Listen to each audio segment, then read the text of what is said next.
Welcome back, everyone, to today's coverage of Champions of the Future, the Americas Series, as Round 4 continues on here on Kart Chaser.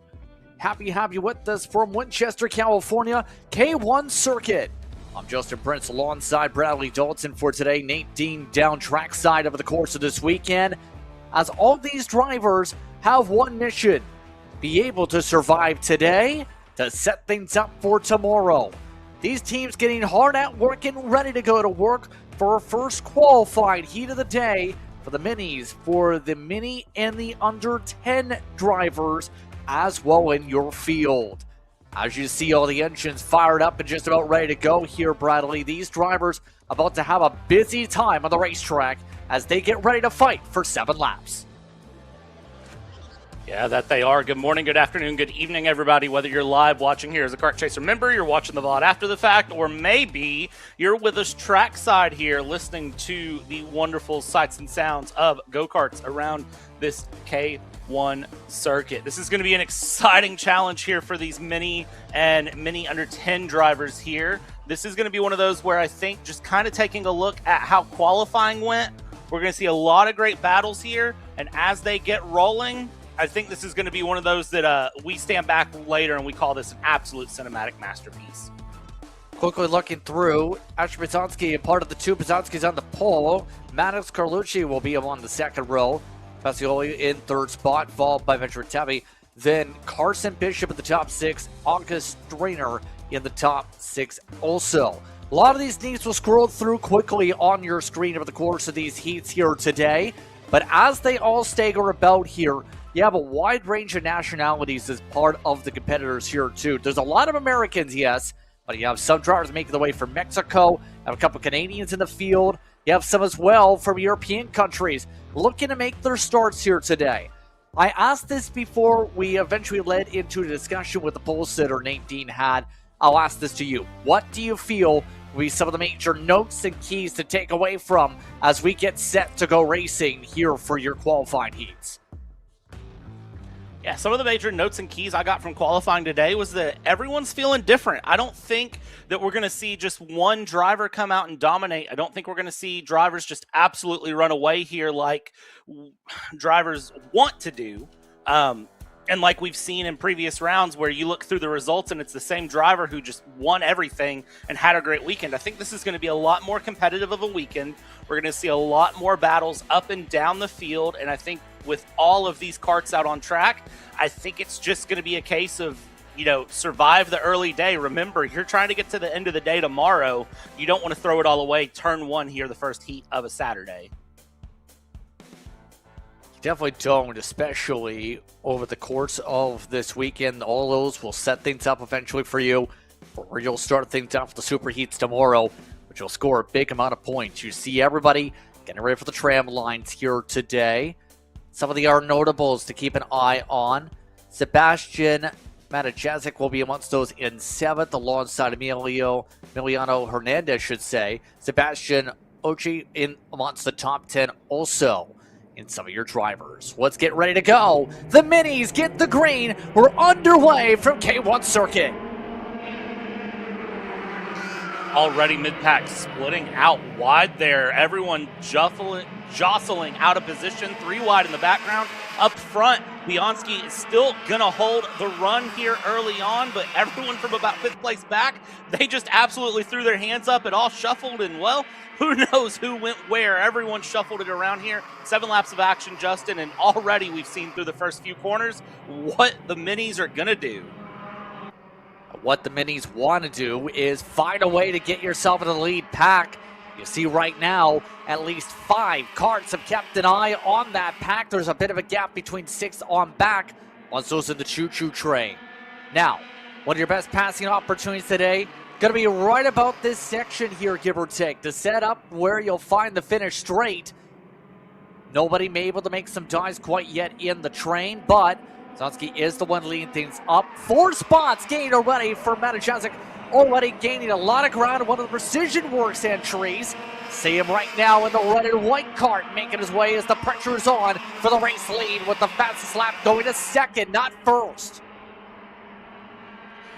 big loss there from Maddox Carlucci going into the day, the Nash Motorsports racer. I know Blake Nash is racing in the Stars run right now, so representing Nash on the other side of the U.S. and dropping several positions there on the first lap. Up front, though, you still have Bizanski and Patchouli, who are still keeping close here, battling it out, and top three there with Mazowski as well, the Precision Works Polish driver, holding on there on the back of the train. And I would not be surprised if we don't start seeing some slipstreams, some pass attempts here, as we're already 2 laps down, 5 laps to go. Already a couple laps down on the books, but that 137, you did mention him, 55.9 last time by, looking hungry for second or late, took it away in fact. So Pacioli shuffles his way behind. All while the 137 is the fastest car out of anybody on the racetrack. Again, that is one of your under 10s that is in this field. Bishop, second in the under 10s right now, as some of the drivers like Ochi have gained up a lot of spots to 4. Kendall West, to give a shout out to them, already up 10 spots, is up in 8th as well. So a lot of people in the heart of the field are making those moves. And right now, the pace, vastly different, big differences popping up here for some, as they've been able to really get the tire pressures up, I think, a lot earlier than some of the others, Brad. As here we go for the lead. Here we go. Pressure is on up at the front. No change there. That is Pacioli not making the swap that time, indeed. So the 137 will indeed just ride along on the train here with Bishop as well.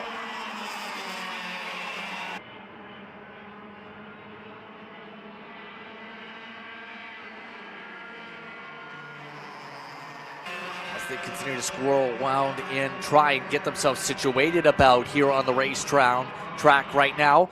We'll say, Brad, in terms of the thought process here over the course of this run, it's going to be, where do we see the runs pop up? We talked about that a lot of qualifying. Right now, Pacioli electing just to push the race leader. Do you see him just trying to think big picture and wait a bit? Or does he take a run and risk the potential of getting past for the overall race lead, even though the under 10s seem to be in a spot where, again, there's a bit of separation. They have a big cushion of a couple seconds over the rest of their classmates. Yeah, I think looking at it here, I think being smart and just pushing Bizanski is a good decision right now, as Carlucci is actually turned into the fastest car on track there. Again, he lost so much position there in the first laps, and now Carlucci just managing to find fastest laps and move along. I think mid-pack, you have to start pushing. You have to try to find some time here as we're coming in to start lap 5 of 7 through. But if you're up in front, if you're Patchouli, if you're Bizanski, if you're Matajuski, you just need to really hang out right now. I wouldn't do anything crazy if I was those top 3. I would just hang the line, but I mean, you can see everyone's 6th place back. They're absolutely shuffling. Kendall West up 12 positions so far and looking to try to find some more. Those position swaps continue on. Kendall West again continuing what's been a stellar drive for this field. By the way, last time by scored in the top 6. Following along with that respective pack amongst those you see on screen. Now keep in mind, it's raced in a lot of different events in terms of the West Coast, also races club-wise in terms of Tri-C Karters. So a lot of experience for them. That's why we've seen West do so well, I think, on the charge through this pack. And why West is now, you see him already up amongst some of your top competitors on the racetrack with some of the best laps in the race. What if just a couple that set lap times in the 55.9s or faster? Carlucci has been the 7s, but only 4 have been even into the 55s today. You see the change for the race lead. Julie takes over the lead, takes away from Bizanski. Coming up now, final lap here for our first race of the day. Right now, Bizanski looking to find a way to build back up the run of the red Kart. Coming through here into the first D in the middle of Sector 2, looking over the shoulder, trying to think about it, running a bit wide here. Bizanski looking to make a way through and back along as they come down into the twisty middle section here, heading down towards the back stretch. Just one hairpin to go here, Justin, to round out this first heat. Joey trying to hold on. Here it comes. Wizotski on the run. Right now, Asher trying to think of a place to go. Defensive already to the inside. Wizotski now takes the poke to the outside. Can they get the diamond to work? Tries it. No. It's a last lap pass attempt. It's going to be Pacioli who gets it done up at the front of the field. Takes the overall win, while Carson Bishop ripped away the win in the under 10s as well. That was after we seen the charge for Matajazic, who instead will finish 2/10 back for that spot. As you take a look at your results, what a swap around for both your leads late. 100th of a second separating the top two as they came across the line. If that line had been about 100 feet further down, I think Bizanski would have been able to swap it back there, but Bishop and Matajazic having great runs there when they swapped through in the Nitro and the Croc Karts. Man, all right, Mini's going to be a class to really keep an eye on here today. It's time to fist bump. It's time to be able to celebrate some runs, and as you said, our next race is getting themselves up on the docket in the next few moments. We'll take a quick break while they get reset. KA100 Jr. is up next. You're watching Kart Chaser.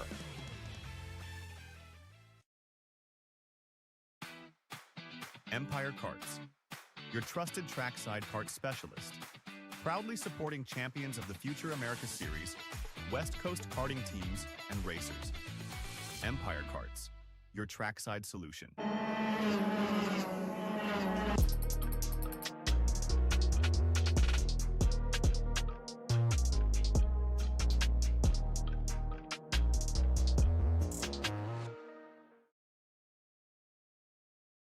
The K1 Circuit Semi-Pro League. This is a competitive race series with two classes.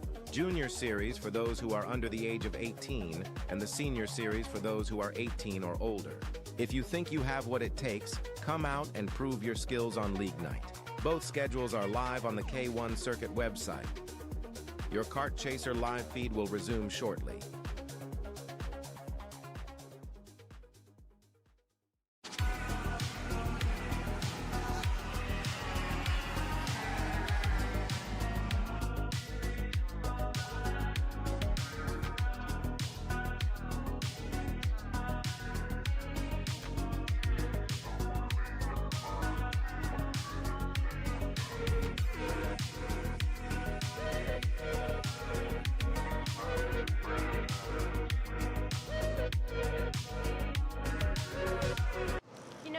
Starting to like this go-karting thing. Yeah, me too.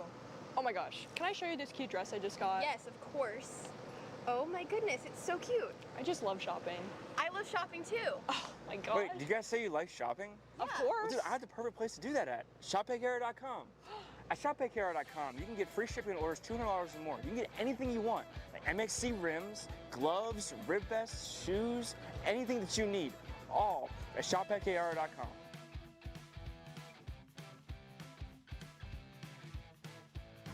Who is he talking to? No idea. But we're gonna have to check it out. Sounds like a great deal. Sure does. Cat food marketing. $9.99 a month. Dude, Caleb, wake up. Dude, we're live in 5 minutes. Let's go. Come on. What are you doing? Dude, I'm so sorry. Xander had me in a cat food marketing meeting till like 2 a.m. last night. Come on, man. Do you have anything I can drink? Dude, I got the perfect thing for you. Perico. It's a healthy energy drink alternative. Perico, non-GMO, gluten-free, kosher, magnesium, B12, B6, Yeah, it's good. B5, biotin, and zero sugar? Pericazo! Try Perico, made with natural ingredients, organic caffeine, and supports your metabolism. Try the new official energy drink of Kart Chaser.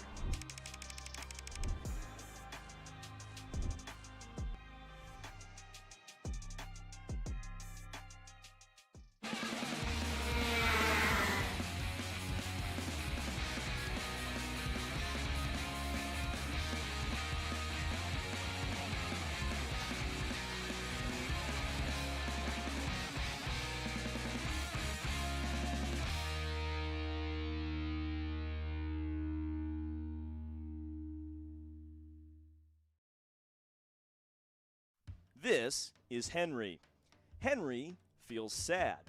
Henry feels sad because it's time for his next big race and his go-kart is in bits. Henry doesn't know that Acceleration Kart Racing is the United States' #1 shop for all of your karting equipment needs. Henry also doesn't know that Acceleration Kart Racing can deliver anything from tires to race suits and even wheels directly to your front door or to the racetrack itself, quickly and efficiently, with tech support available 6 days a week. Poor Henry doesn't even know that Acceleration Kart Racing offers free shipping to mainland USA on selected product if you spend $200 or more. Do yourself a favor.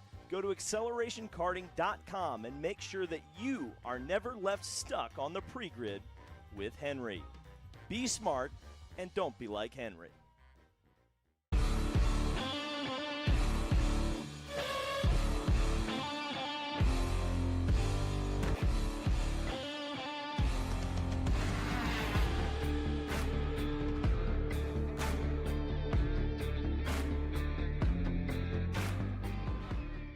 Hey guys, I'm Chris G. I'm Kart Chaser's driver fitness coach, and today I'm going to give you 3 tips on how to strengthen your shoulders for more endurance and better stability in the kart.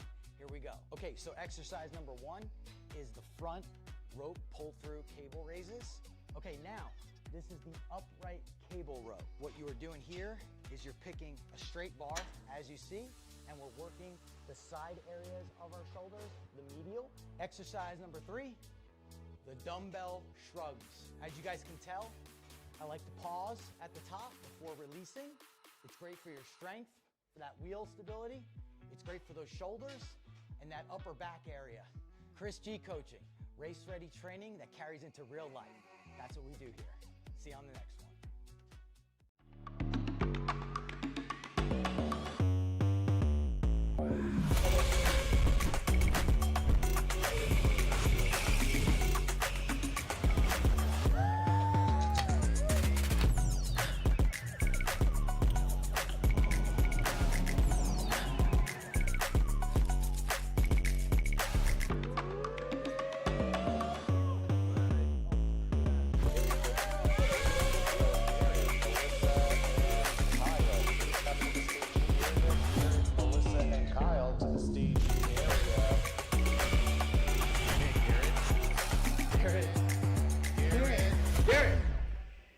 Let's go race.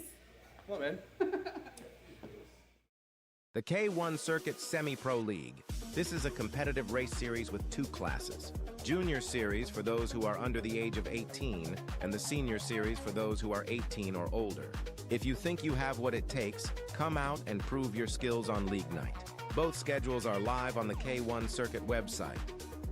Your Kart Chaser live feed will resume shortly. Karting isn't just speed. It's control, precision, freedom. At Atlanta Motorsport Park, Kart Freedom isn't just a team. It's where drivers are made. Welcome to the future of kart race preparation. Kart Sim Pro North America. Featuring laser-scanned North American kart circuits and precision-tuned kart physics developed using real telemetry, dyno and tyre data, Kart Sim Pro North America delivers the most advanced and realistic kart simulation experience available today.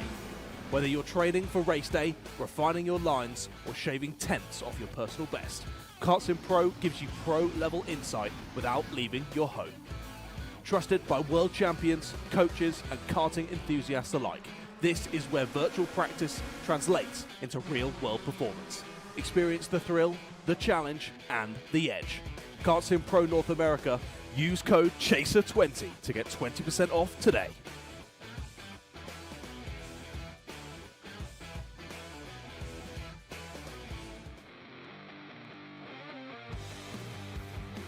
Welcome back, everyone, to today's coverage here from K1 Circuit. Champions of the Future, It's America's Series continues on here today as we continue to see just how some of these teams start things off for the early portions of the day here in California. Right now, Winchester, California, staying nice and sunny, by the way, as we continue on with the preparations for our second race of the day. Winchester, California, after all, It's a town of 3,000 itself, but the heartbed of a lot of West Coast racing at the national level. Pretty cool conditions per se for California to start off, by the way, Bradley. Right now about 74 degrees Fahrenheit, not too humid either, so should feel pretty okay. But by this afternoon, it's going to be pretty hot at 80 degrees with a bit of cloud cover. So that's going to impact a little bit of how these teams adjust, especially as you can see, there's not really any places for shade to cover the track. Not at all, and I think what's going to get worse through the day is the wind. Right now, we've got a pretty calm easterly wind of just a few miles an hour. By the end of the day, we're going to have a northeasterly, about 15-mile-an-hour wind when it's all said and done, when we get into our final heats of the day here, Justin. That is going to produce some interesting things, because you wouldn't think winds would affect go-karts that much, but let me tell you, they can, and they will, and that'll make things really interesting to see. And then, well, overnight, the temperature will tank out, which I think is going to be really nice for some of these drivers as well. It'll go down into the 50s when it's all said and done. See some of the grids popping up here. Diesel Bizanski on the pole. Troy Ferguson in row 2. Then Kustis and Wagner, followed by Ellsworth and Sebastian Johnson. Then Henry Scallett start alongside Keegan Ellsworth amongst those in the field. Sebastian Helzer down as low as 9th as the rest of the drivers line up on your grid today. I believe we'll have Nate standing on by here as a lot of things to talk about with the points leader down in the order. Nate, you have a copy. I do, Justin. Good afternoon to you guys here at K1 Circuit. Talking a little bit about Sebastian Hauser, like you guys were saying, down in 9th, obviously not the qualifying session he would have wanted for today. Talked to him before they headed out on track. He seemed calm, cool, and collected. He said it was not ideal what happened to him in qualifying, just getting mixed up in some games being played throughout that session, but he is ready to go and has no worries about himself, his kart, or his team to be able to get himself up into race-winning contention. Thank you very much, Nate. And the confidence having to be there, Brad, because some say you have to have short memory. Some say you need to have the memory of an elephant. In this case, you've got to just go push hard if you want to be able to get yourself in front. Yeah, I think for Sebastian Hauser at this point, it is a case of forget whatever happened earlier and just go for it. You've got everyone that you're competing with in the championship ahead of you right now, so you need to not think about it. You need to buckle down. You've got a few Kartniks, you've got some Formula Works to get past, and then you can try to get that Hainer Racing Team number 307 plated car up into the field. It's a tall ask. It's not an impossible ask. It's just going to take some time and some effort. Indeed, the competition speed will start things off on the inside line. That'll be to your left of the screen. The right side will feature Team Kartnik Racing Machines, based out here from Southern California for 20-plus years of racing on that front row. So, 9 laps are going to be up on your board as we get ready to press the gas pedal and be able to find out who will take the win here today.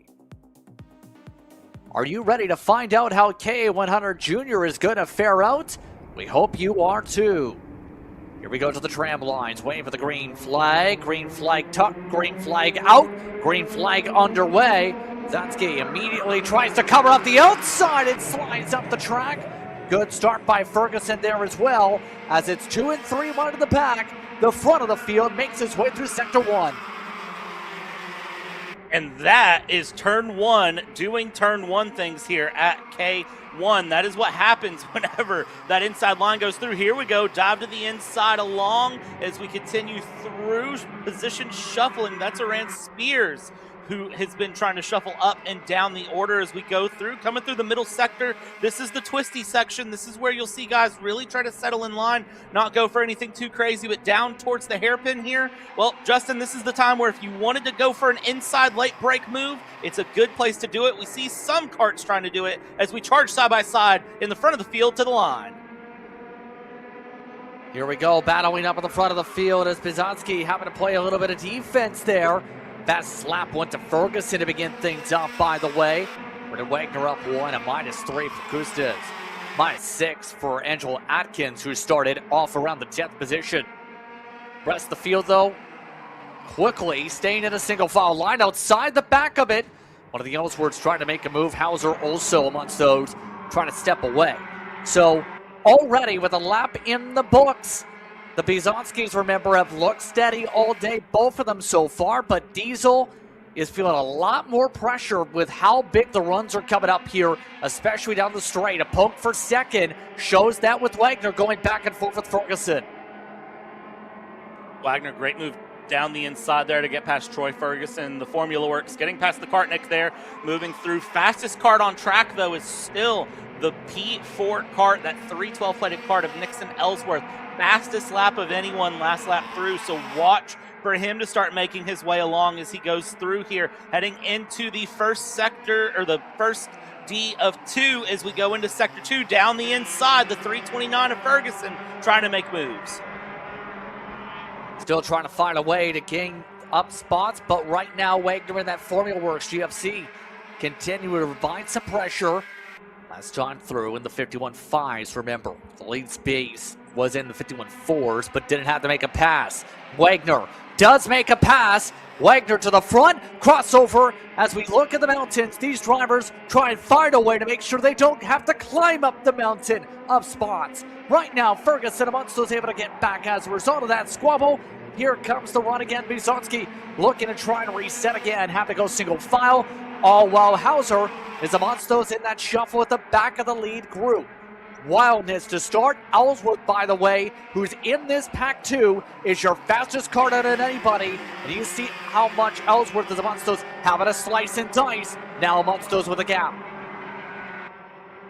Yeah, and you can see Hauser there being very smart. The top 4 in turn 1 stayed single file, and Hauser decided to take a tighter line through turn 1, force it to the inside, push the rest a little bit wide, and kind of split into a 2x2. Looks over the shoulder here from Braden Wagner, trying to see where Troy Ferguson is, trying to see where Diesel Bizanski is as they go through. Sebastian Hauser doing exactly what we said he needed to do pre-race, which was just settle in, find a rhythm, and go as they shuffle across the line. And again, you see the top 4 running wide there.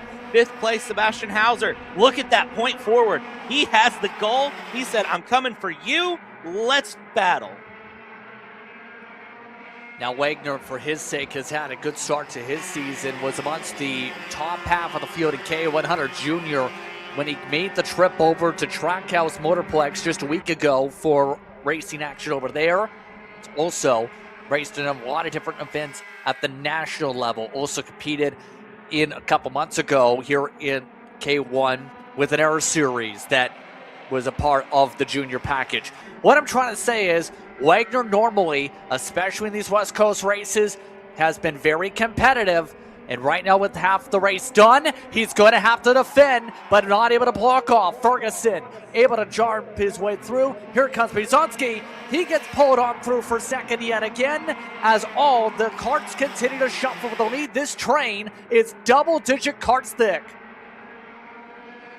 I hate to be the bearer of bad news, but we're only lap 5 of 9 here. Plenty of battles left to go as Bizanski tries to work the outside there on Wagner going through and along. This is where this battle is just going to continue to capitalize. And when you have this large train of karts, one small error can absolutely snowball into a cataclysmic effect of problems. And here we go. Again, everyone looking over the shoulder. A dive to the inside there from Bizanski. He acted like he was going to fake his way forward. He doesn't do so. And top 4 stay single file. They're 5th place across the line. Go through. Everyone fanning out. Everyone trying to make moves. Top 2 side by side here. Ferguson, Bizanski, they are not done. Wagner right in the mix as well. Everyone shuffling things up. And look who's made it to P4.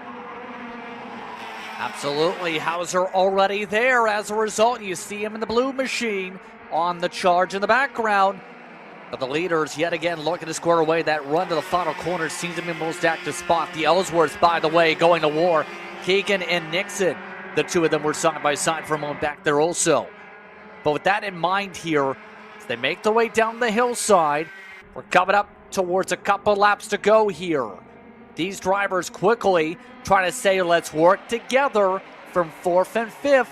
Kusta seems to be having a good bounce back after his slow start with how much he's willing to work with Hauser here. Now, all of this is while with the Eric Kartnik.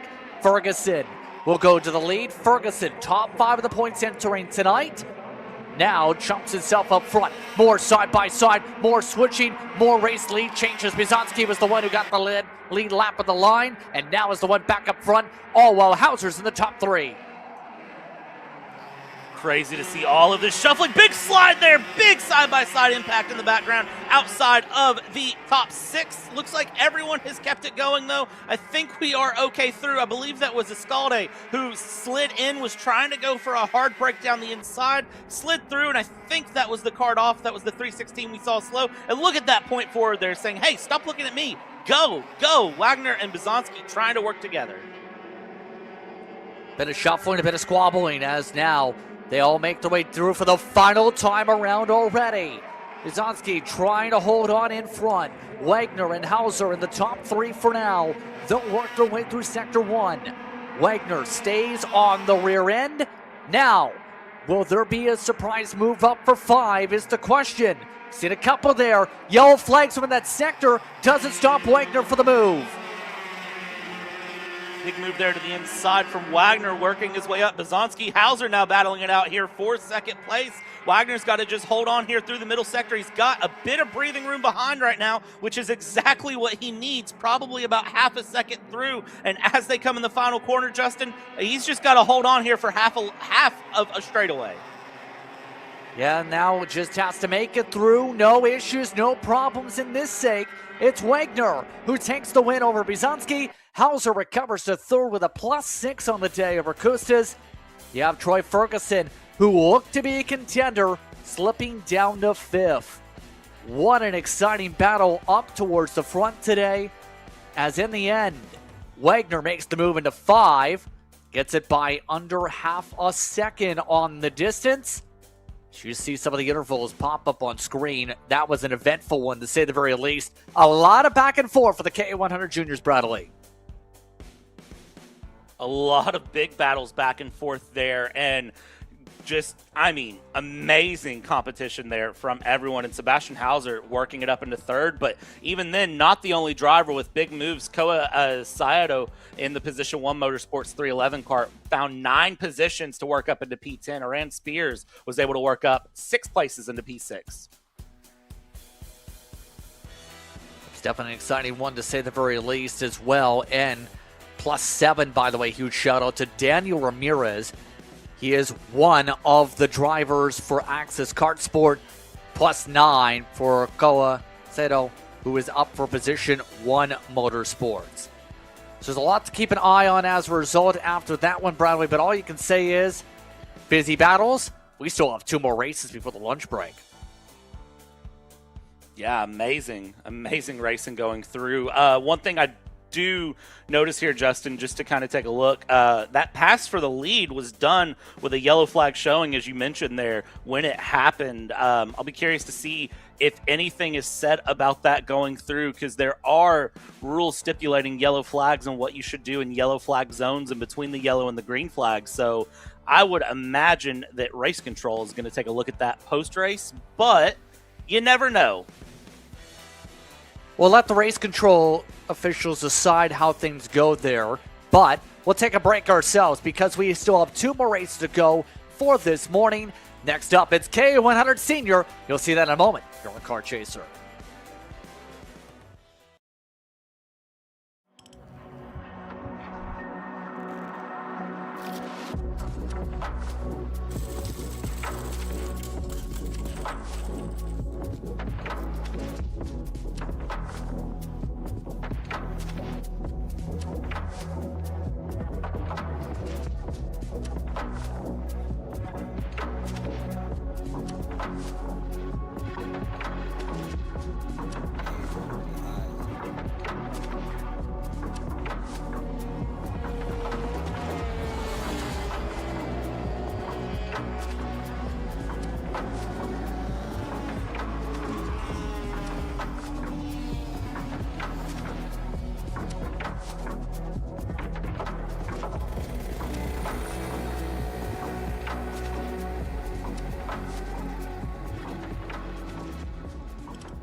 Legacies aren't built overnight. They're built 1 second at a time.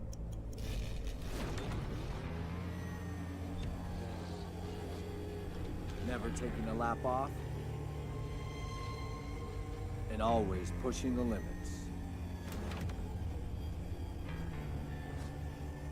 K1, helping you build your legacy from the beginning. Hey guys, another Kart Chaser Driver Fitness episode with me, Chris G. Today, I'm going to show you how to protect those ribs in the seat. We're doing core. Exercise number 1 is the bench leg raise. Controlled all the way down, full range of motion. Make sure you pick up that tailbone off the pad. Coming down, controlling. Great for the lower abdomen area and obliques. Floor slider mountain climbers, exercise number 2.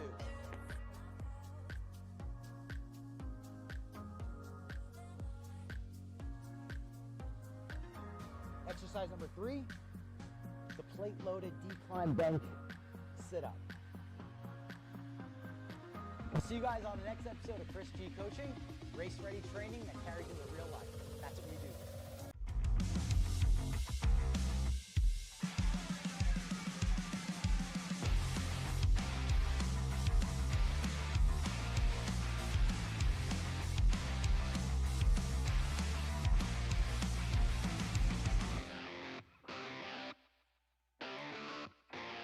Champions aren't just born on the kart track. At SimShop, we deliver professional-grade simulators with the best performance-to-price ratio in the industry. Founded by racers who understand what you need, our SimMagic and Moza equipment is powerful enough for the pros, yet affordable for everyone. With unmatched customer support and a thriving community, we're your racing partner. Visit simshop.com today.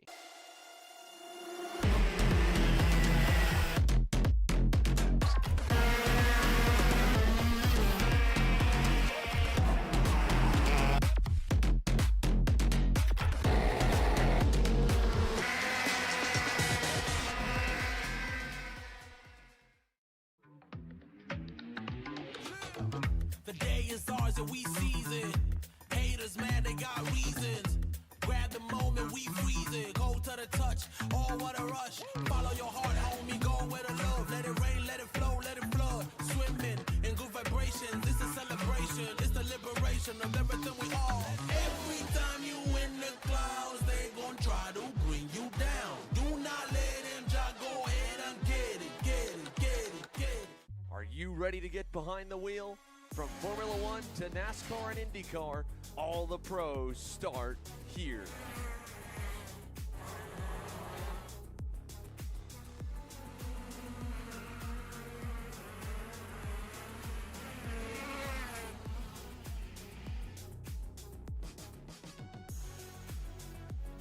For more information, check us out online at mcckarting.com or call us and go racing today.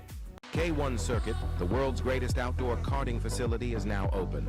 Open karting and rental session schedules are available online. Rentals will resume today after the race event at 5 p.m.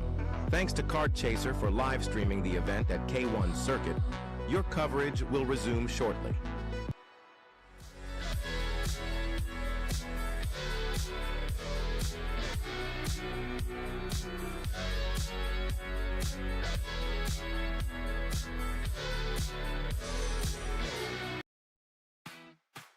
Empire Karts, your trusted trackside kart specialist.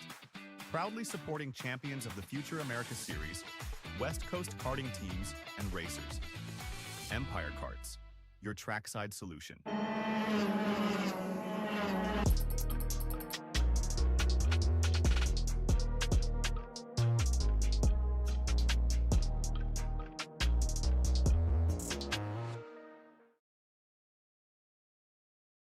The K1 Circuit Semi-Pro League. This is a competitive race series with 2 classes. Junior Series for those who are under the age of 18, and the Senior Series for those who are 18 or older. If you think you have what it takes, come out and prove your skills on League Night. Both schedules are live on the K1 Circuit website. Your Kart Chaser live feed will resume shortly.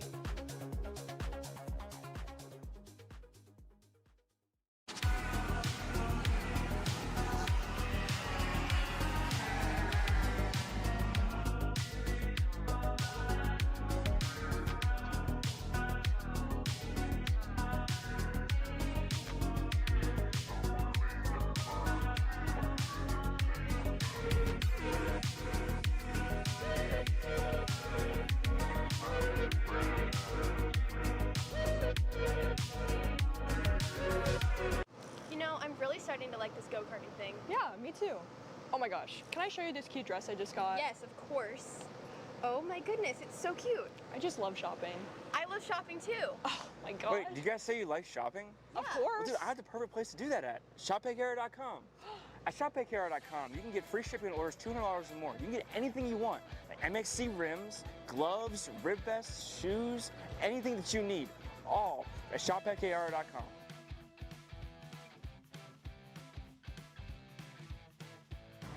Who is he talking to? No idea. But we're gonna have to check it out. Sounds like a great deal. Sure does.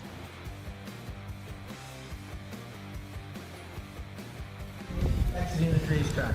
Thank you. KA Senior on grid after having to reshuffle it just a little bit to get Oliver Calvo in the correct position. You can see the rest of the field on grid here and ready to go. One thing I do want to mention, though, is the procedure for after racing. For warm-ups, you go directly into the pit lane. However, for racing, you have to do one full cool-down lap. So over here is where we can see that issue taking place. Champions of the Future America Series staff has been very adamant that it is a fine that if you do not take a cool-down lap, if you go into the pit lane immediately, it's a fine. Obviously, teams and drivers wanting to avoid that. 1 minute board, though, for KA Senior. Justin and Bradley, back to you. Thank you very much, Nate. As important note, absolutely, in terms of making sure you follow the procedures here today. But with that penalty situation, that moves Stefan Iser to the top of the board here for Speed Sense. Eversman in second, amongst your top drivers on the board. That's going to be a complete shuffle of things here, Bradley. I think one of the interesting things looking at this is even with that penalty, Oliver Calvo able to move up still in third place. So it goes to show, even losing his fastest lap, he had some great runs. And just looking up and down this grid here as it goes along and through. I mean, there's tons of Team Kartnik. There's tons of Formula Works. There's tons of NRC, GFCs. We've got plenty of representation here of multiple teams. I won't be surprised at all if we see teammates try to work together and if we see just some great battling as we go through. Yes, indeed. Some of the other notables, Josh Leslie amongst those in fourth, Menshu down in fifth. You'll also throw into the conversation here Aquino running double duty. Already talked about him in the X30 Pro at the top of the board for that side. So looking to try and carry that over here today.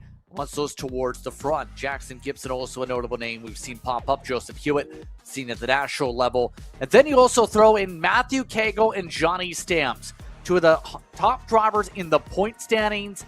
Going to have to charge up fast every time out, essentially, after today. It's going to be interesting how far we see Stamps go, how far Cagle goes in terms of their progression to 412 and 416. Looking at everyone here as they go through, as we form up coming into the final corner here a bit, heading towards the tram lines. It looks like they will give them an extra out and around lap. And as this grid gets formed along, you see a lot of drivers kind of swerving here, trying to warm up tires, trying to make sure the car is in the optimal condition and ready to go. So we'll take a look and see who is able to capitalize on that. In qualifying, we saw a little bit later into the run, drivers were able to be up and going. Right now, though, you've just got to be on it as soon as this starts. This is a grid and a pack that if you are not on it from the beginning, you are going to drop like a rock. Especially with what we've seen off the starts, the first two laps in particular. We've seen that on a lot of tracks, but here today especially, that's where we've seen a lot of people gain up 5-6 spots or lose 5-6 spots.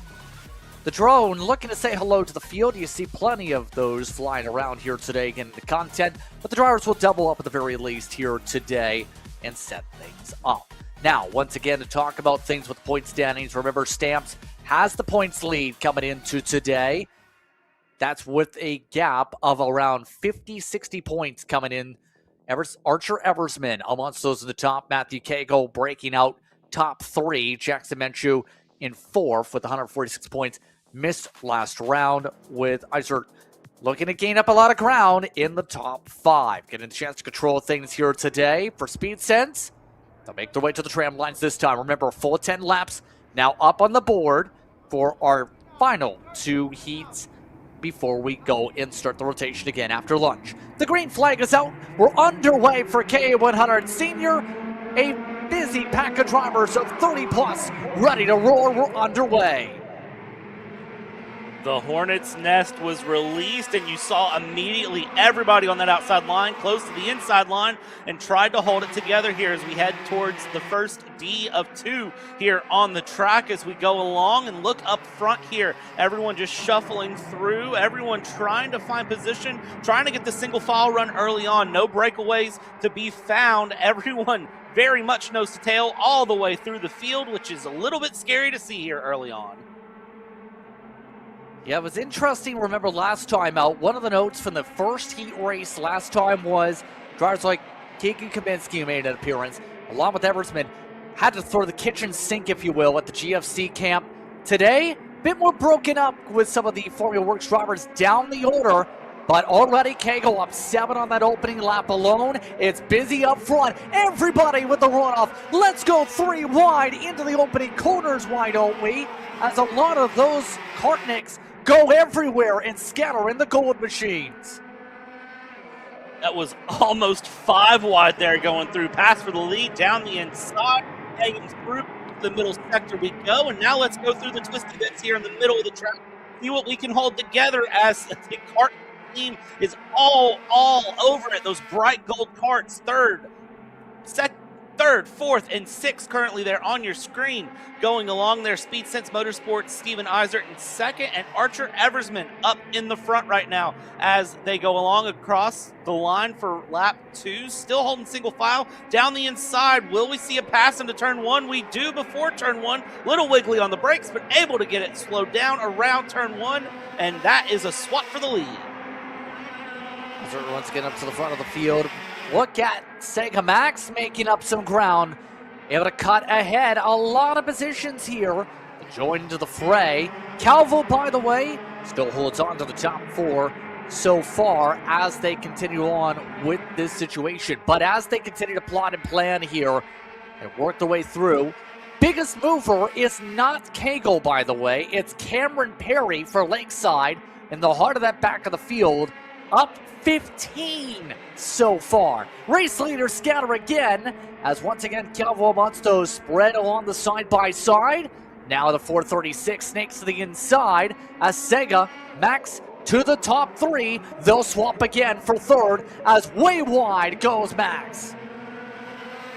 3 wide here going down out of turn 1. Almost 4 wide at one point. The GFC karts and the Kartnik karts all shuffling things through. Fastest lap of anyone is now P12 of Ian Kim going along there in the Axis kart. So you can see the times really shuffling through. The more they battle up in the front, the more that allows everyone behind to start closing. They really have to kind of compromise. Do they want to battle? Do you want to be in the front and be the fastest kart? Or do you want to work with someone, use the slipstream, run your way through, build a gap, and then battle it along? Because this is what's going to be interesting to watch all the way through for these karts as we go down the front stretch, across the line again. And again, it's like we're at the Indianapolis 500. Karts starting to swerve in, out, and there we go with Kartnik karts trying to go down the inside.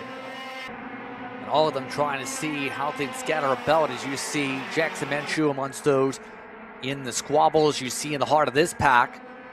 Right now, as they update for the sectors, Spencer Kempton got shuffled a few spots as a result there also. But Quino, Monsto's holding on as well here in the midst of this. You see him right behind Max riding about. Interesting day for him so far. Able to keep himself up a couple spots in his progression. He'll make Monsto's the swaps here and open up the door up the inside. Some of the battles you see pop up. So as we are past the halfway point of the second half of this race fully, now huge question. How do you catch the top 3 with all of that battling we've seen break this apart? It's a lot of just put your head down and go. And also, the top three will start battling at some point. So when they do, if you're in fourth place right now, you know those top three are going to start battling, and you really can't afford to be battling. But as we see swaps for positions there at the top of Sector 2 is a favorite passing spot right now. Really, you don't want to be doing that, because the more you do that, again, the more it lets carts run away, and you end up just kind of self-forcing a buffer in that you really don't want to be there. Look at this for the race lead again, though. Eversman charges up to the front. He's now leading up the front of the field with the help of Calvo in second in the Kartnik. Didn't really help out in terms of some of the errors on the margin last time by. It was only 3/10 picked up compared to the rest of the leaders as a result of that switch around. But that in mind, Eversman very competitive over the course of this series, continuing to show why it's one of the championship favorites per se as a result of how things go. And it's so difficult to keep that up week in, week out if you want to battle for the championship. Eversman, after all, in one of the Tony cards in this field, part of those on the national schedule, had a middle of the field weekend in Tucson when he competed over there about a couple weeks ago, and has been middle of the field elsewhere. But this series has clicked perfectly for his chances for the championship with how competitive he's been here in Champions of the Future. Yeah, and I think that click has been really what's showing a difference here and helping out along top three, holding no tail here, Justin, as they go. This is going to be one of those things where what clicks more for these top three? Is it hold through a little bit longer? Is it go a little bit further? As Cameron Perry puts in the fastest lap of anybody, down in P13, up 19 places on the day, and still gaining positions here as we're only lap 7 of 10 right now coming through. The leaders just very much playing it tidy now that the field's spread out a little bit. We're not seeing 4 wide, 5 wide, 3 wide, 2 wide. We're seeing really everyone start to play that level-headed game of get to the end of the race and then make the challenge. Nobody wants to do anything crazy here early to cause problems. Well, I say that, and then outside of the top 6, well, you can see there Matthew Cagle moving up. Yeah, Cagle doing solid on his moves again. One of the drivers we talked about that needed to with the way the points looked. Coming in, trying to help its championship's sake. But right now with a couple laps to go, we're under 2 laps to go here. Time to get defensive, middle of the racetrack this time. But one of the major things we see when they come to tracks like this, though, is you have to be careful on that, because with the lower line here, Bradley, compromises your speed. Others could take advantage if they approach it the right way. Absolutely. We've seen great passing opportunities here. Here we go. 3 wide up in the front for the lead. That is the Kartnik Kart going up the inside. Now everyone fans out as we head into the white flag. 1 lap to go here, and everything shuffles up. Archer Eversman holding in the front. Now we see the battles really showing up. Switch back here for the battle for the lead. Back and forth we go as Eversman amongst those shuffle back to second. Everybody else in the lead pack invited in. That includes Cagle and Moore. Jackson Gibson shuffle back to 7th. All while Isaac holds on in front.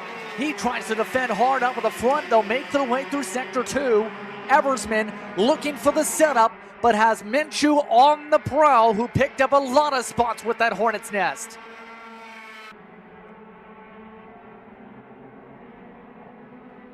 We go to the final straightaway. Blocking is on for Isert. Huge send to the outside for one of the Kartniks in Calvo. It's side by side for the race lead. Eversman up the inside. Isert outside, drag races. Isert who gets it by 33 1/1000ths. Wow. All I can say is wow. Isert and Eversman drag race to the line. Everyone battling it out all the way through. Matthew Cagle up 14 positions when it's all said and done. And what about Cameron Perry there, Justin? Up 22 places into P10. Impressive drive, to say the very least, as you see that on the interval here. Rocky Moran, one of the many Kartniks in this field, able to put together a solid run to shut up that. Matthew Cagle and his charge got up to 6. Of note, Johnny Stamps, though, your points leader, only got to 15th. In heat number 1 already. Going to be a bit of an impact for the heat points. Going to need to see what they can do when it comes to the hotter conditions after the lunch break to bounce back, to say the very least here. As you see the rest of your order, everybody else going to be thinking, what can they do to be not on the last page or the second to last? Everybody pulling into scales here, going along, getting ready for the post-race scrutineering here as they go. And yeah, just take a look at everyone here as they come along, grabbing their sheets. Seems like everyone pretty satisfied with what happened there. Yeah, an exciting last lap, to say the very least, for the Speed Sense to come away with the victory in that one. Let's take a break. On that note, we have one more race to go before we take a lunch break here on Kart Chaser. We'll see what happens after the break. You're watching Champions of the Future.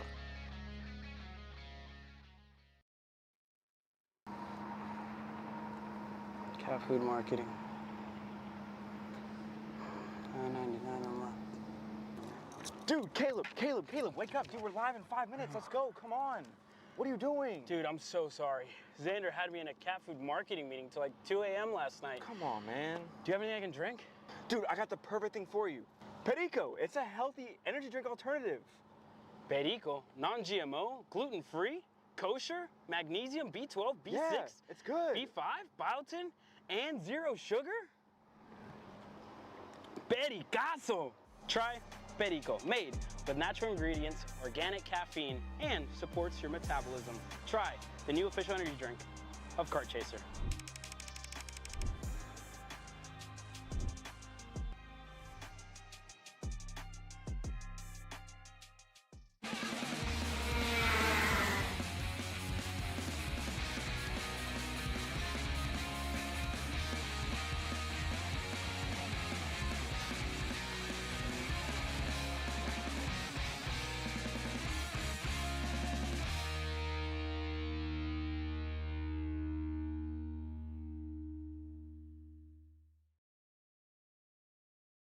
This is Henry. Henry feels sad.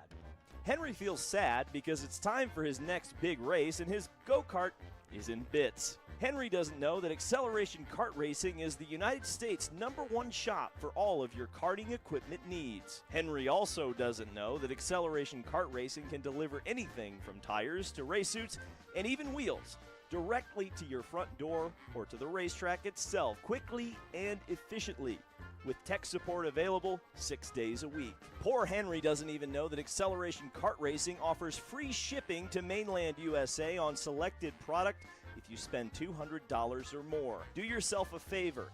Go to accelerationkarting.com and make sure that you are never left stuck on the pre-grid with Henry. Be smart and don't be like Henry.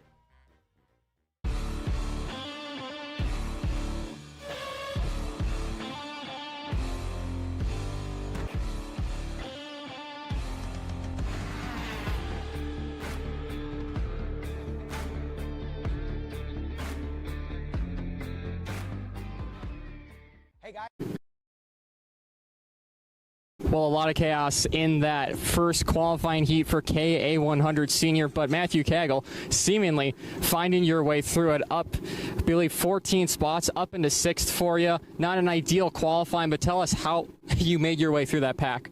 I mean, honestly, on the start, I saw everyone go to the bottom. I was like, let's just try on the outside. I have two more heats left, and it ended up working. And then going to turn 4, I believe, I was like, I'm going to send it on the outside again. It ended up working again. And then from there, I was just able to pick one off and one off by each lap.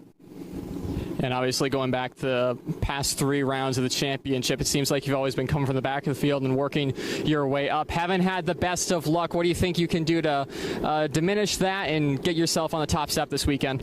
I'm hoping if I have 2 more heats like that, or even better, I could start in the top 10 for the main event and try and get something done. All right, well, thank you, Matthew. X30 and KA Heritage on grid, ready to go. Justin and Bradley, back to you guys. Thank you very much, Nate. It's going to be interesting how things break down for our final race of the morning before we take a lunch break here at the facility. It's the Heritage and Pro, if you will, because when it comes to X30 Pro, things are expected to be uber competitive in this. Remember, for those who don't follow the series, yes, the championship per event, you will have the registration and the driver package fees waived for the next event. But remember, the championship winner gets a chance to win $5,000 and go to Winfield Racing School's F4 training program. It's Aiden Aquino looking to start up on the pole compared to Kieran Maselli. Then it's O'Connor and Meda amongst the top 4. It's going to be competitive as well with Neo in the top 5 with Anthony in 6th. You have Owen in 7th. That leaves your heritage drivers. That includes Joshua Daly and Tony Gomez. That are the 2 going to be in that part of the field today here, Bradley. 9 karts on the racetrack, but expecting the intensity to be high for the X30s a part of this pack.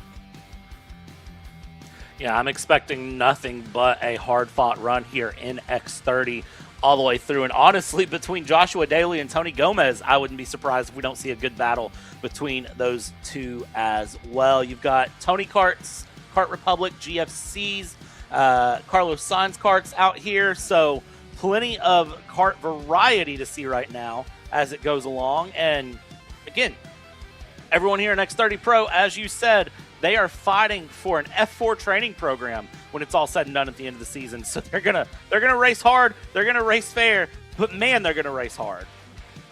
Keep in mind the points leader, who just so happens to be trying to make an F4 schedule appearance, and Eric Doan, he's busy right now in Charlotte in our other event here on Kart Chaser because Stars is over on that side. Catch that on KC Premium now here today. But that opens the door for somebody else to potentially swoop in and maybe think about the points championship lead here with the points leader away. Chance to chip away the gap that came in at 44. That being said, it's time for the drivers to race out for 10 laps. The green flag is out. We're underway once again here from K1 Circuit. The Formula Works for Sheena McQuino holds things off of the inside line. They'll make their way across the curbs out of 1. Clean run out of 1 for all of our competitors here. As you see, the X30s just absolutely flinging the karts around here. Little bit of a reach back and a tune there from Santiago Hermida, I believe that is going along as trying to just get the kart in a better running position to go through. You'll see them reach back towards those engines and just make slight tweaks here and there to help get those karts to run a bit better. It definitely does, and for a lot of these drivers in particular, it's where you'll see just how much some of the aero really going to come into play. You see Aquino really trying to duck down a lot, actually. He wants to build this gap over O'Connor. Now, keep in mind for O'Connor, he talked about on social media that the last round, everything seemed to go wrong where mistakes kept happening or finding him with some of the others in the pack. Right now, he's doing steady off the rip, building a cushion right now for that second spot. Just so happened to get a new helmet over the past week also. Awesome to see here going through, putting that new helmet to the work right now. And I definitely think that new helmet is going to be helping out on the run. Right now, gap up in the front here is about 0.6 of a second as it sits, and I won't be surprised if that gap continues to slightly increase as we go along here. Look at the helmet tuck, not even just a tuck, I mean a flatline run there all the way down from Aquino going through the run into turn 1. And you can see second, third, fourth, O'Connor, Carmacelli, and Hermida behind trying to catch up. By the way, Gomez just took over the Heritage lead in the backdrop in all of this. Took the pass after building up a run on Joshua Daly. They're separated by 2/10 in their situation. Carmacelli right now trying to hold on at the fastest lap, though. You see in the midst of the pack, he's running with Maxwell Sim Racing Team here today in terms of his team outfit on the registry. That's a change from what he ran, remember, over the offseason. So a new outfit over the course of his registration this week. And right now doing solid, at least chipping away the gap now on the 619. Take the look. No, not close enough to appear for second yet. Tries to ride on and reset the momentum. I think right now, if you are Carmacelli, you are just sitting back behind O'Connor. You're not trying anything yet unless something shows up. I think right now the goal is for those two to try to catch to the front. Never mind, I spoke too soon. Dive down the inside into Sector 2, and that is a pass for second. So a change there for P2. here for the 604 machine as they'll ride their way on forward. And as mentioned, amongst the top 4 also. So far, so good in terms of the battles so far. They continue to follow on with the leaders, coming up towards halfway already here, Bradley. Coming up to half done, half to go. Top 4 still hanging out here in each other's wake. That gap continues to open, though. It's a second between Aquino and Carmicelli as they go through. This is one of those to really watch along for second and third as they are, again, they're trying to decide if they're going to fight or if they're going to hang together. And right now, it looks like they've decided to start scrapping a little bit. I believe Nate Dean standing on by. He has more information for us. Nate. Yeah, howdy guys. A quick one on Sergey Carmicelli. Like you guys picked up, making the move from GFC to the Kart Republic chassis for this race. Talking to him on the practice day, him and his dad said they're having to adjust a lot. The setup margin and the window for that KR is much, much smaller than what we see on the GFC chassis. That's them just trying to get that kart into a working window. As you can see on track, he's flying at the moment, closing in on the race leader, and obviously they have that KR and a good setup window.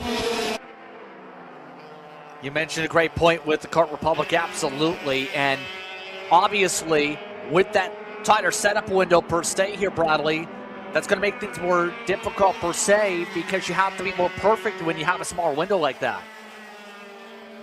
Absolutely, and Carmicelli is a driver that is familiar with being at the front of the field. 4 wins, 11 podiums across 43 races in his racing career. So, you know, when you look at it, the shift to a different chassis, it brings more challenges than you would expect. Again, you know, finding that setup window, finding that comfort level, finding everything to really be able to do what you can. And it seems like right now for Carmicelli doing a great job of keeping that move along here as he goes his way forward and just holds on again. Second place, closing into the leader now. Look at that. That gap was over a second, 1.2 seconds at one point. Now it's down to about 4/10. Did Aquino use up a little bit of its tires too early to build up the run? We're about to find out here. Come up to what will be a few laps to go here, 3 precisely. Remember, started things out with the 48.8s. They've already fallen to the 49 flats. Mind you, the pace has picked up for Carmicelli into the 48.8s himself. He just set the fastest lap again on the charge. By the way, again, with the Heritage drivers, you see them back there with the Nash of Joshua Daly leading. He has Gomez losing ground, actually. Last time by, Gomez had lost 4/10. Now is just trying to figure out a way to keep latched on to the Lakeside karting machine. You see that GSC chassis. This time by, lost another 3/10 to the lead in Heritage.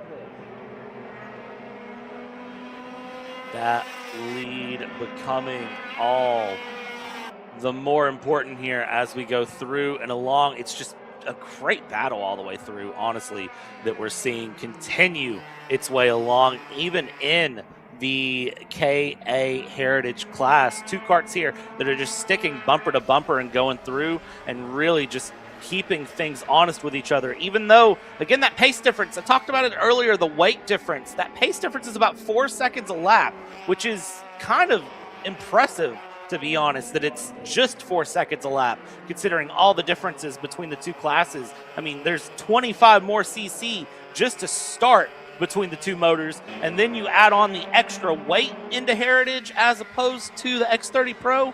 Yeah, no, the times are very, very much closer than I expected. You seen there, right there, Carmicelli, though, had the chance for the race lead. Already Aquino trying to feel a little bit of pressure here.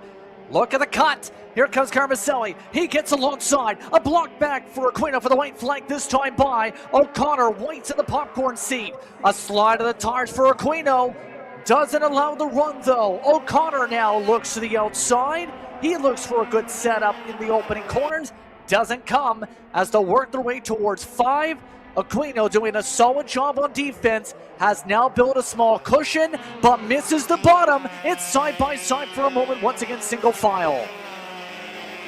Through the middle sector they're going to go. Single foul here. Aquino trying to open the gap a little bit more. Not able to. Carmicelli Great run here, coming towards the hairpin they go, and looking over the shoulder, tuck the helmet, Aquino, and there we go to the outside. Carmicelli looking to set up a switch here, hard on the brakes to the inside. It's a drag race to the line. Let's see, Aquino, Carmicelli going through, but Aquino will hold off and is gonna win the X30 Pro final. Yes, wins the first qualifying heat of the day. No, the excitement's up high, but Aquino definitely showing that excitement here to start off with a solid amount of speed here in our first heat for this classification of karts. Daly and Gomez, you see, still about to cross the line on their scoring here today. That will see Daly in the background take the win as the rest of the drivers you see line up like this. Aquino just by over 2/10, flag to flag. A great run there. Again, that gap was almost 1.2 seconds, and coming across the final lap there, just winning by 1/10.5. Great run. I thought Caden O'Connor had a great run into the final line as well, and I thought was going to be able to get a pass. So a late race run gets held back as the Maxwell Sim Racing Team Machine finishing second, but it's Aquino for Formula Works, who is the first to march on in after the cool down lap, and yet again looks steady here this afternoon. We'll immediately go to the scale lines and get that kart checked. Again, these drivers, though, will get a chance for the next hour or so to at least recharge themselves, get a little bit of nourishment, and then get to see the track, how it's baked. We'll take a bit of a break. We'll allow these drivers to eat. We'll also see how they do in a bit. You're watching Kart Chaser. Stay tuned for qualifying Heat 2 racing. I'm Chris G. I'm Kart Chaser's driver fitness coach, and today I'm going to give you 3 tips on how to strengthen your shoulders for more endurance and better stability in the kart. Here we go. Okay, so exercise number 1 is the front rope pull-through cable raises. Okay, now this is the upright cable row. What you are doing here is you're picking a straight bar, as you see, and we're working the side areas of our shoulders, the medial. Exercise number 3, the dumbbell shrugs. As you guys can tell, I like to pause at the top before releasing. It's great for your strength, for that wheel stability. It's great for those shoulders and that upper back area. Chris G coaching, race-ready training that carries into real life. That's what we do here. See you on the next one.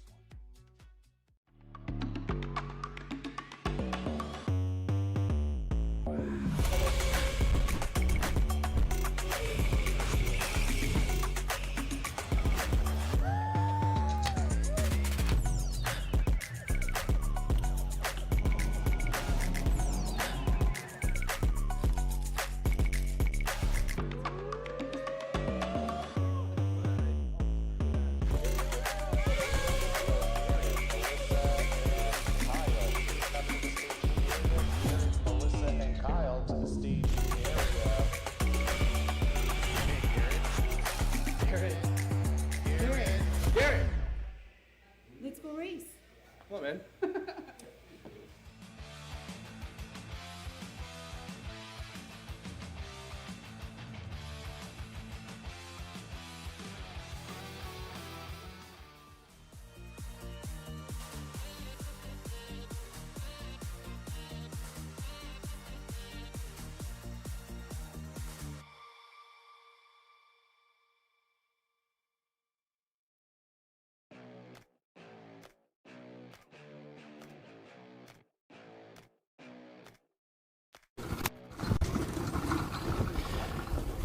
So that concluding first round of qualifying heat races. Sergey Karamsel again his kart onto his stand. We're gonna have a few questions for him. Sergey, so not qualifying where you would have wanted to, a couple spots down, but obviously you found some pace, right? Yeah, I did find some pace towards the middle of the race.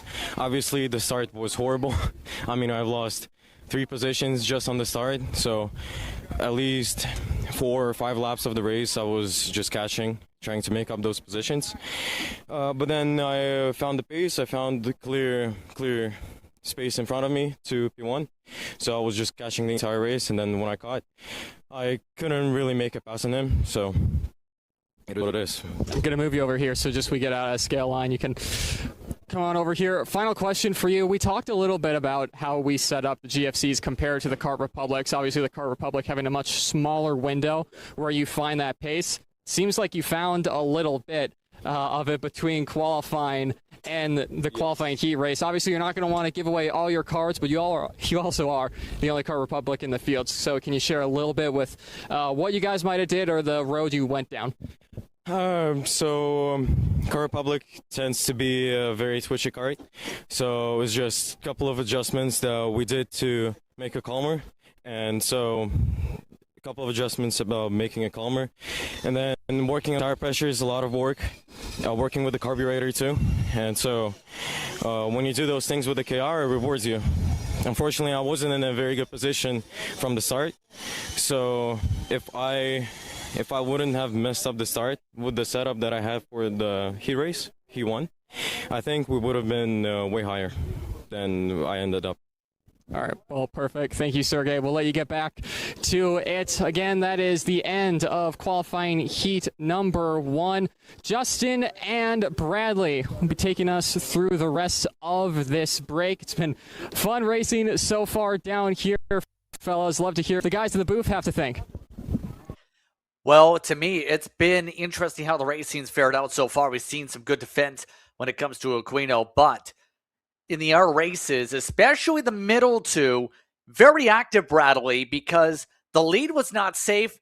The lead pack was not safe because in both of those races, the main pack went from a couple carts to up to near double digits with how heavy things got for the very end of them. I thought this was an absolutely amazing run for the day. I think it's been an amazing Heat 1. We have 2 more heats today. We have super heats tomorrow, and then we have finals tomorrow. And I tell you what, if this first race of the day has been any indication, I don't know if my voice is going to survive the rest of the weekend. It's been amazing so far.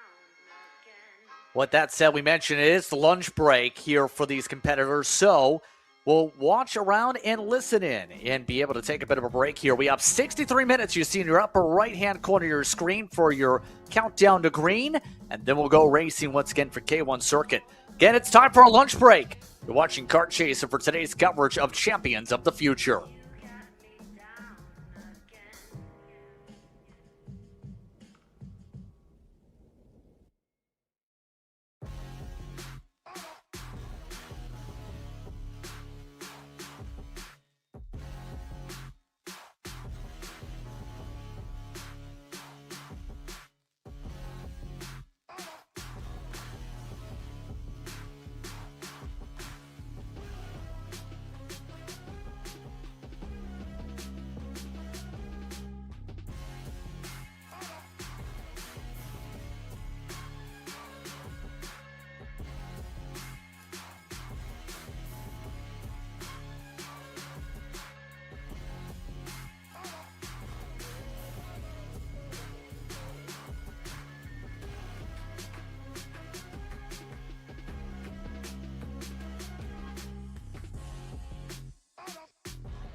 Welcome back from lunch. It's time for mini racing, as it's time for the qualifying Heat 2 rotation.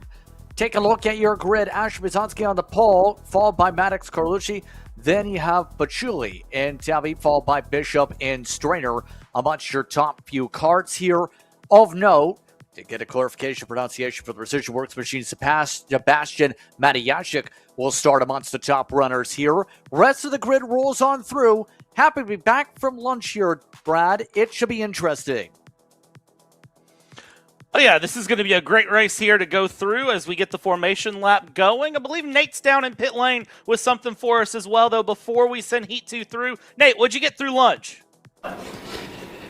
Yeah, thanks, guys. Talking a little bit about the track temp and on grid. A lot of the drivers choosing to stay on the shaded side of the grid rather than dropping their carts too early. Have a nifty little temperature gun. There's about 30 degrees difference between the tires that stayed in the shade and on getting exposed to, rather, the sun.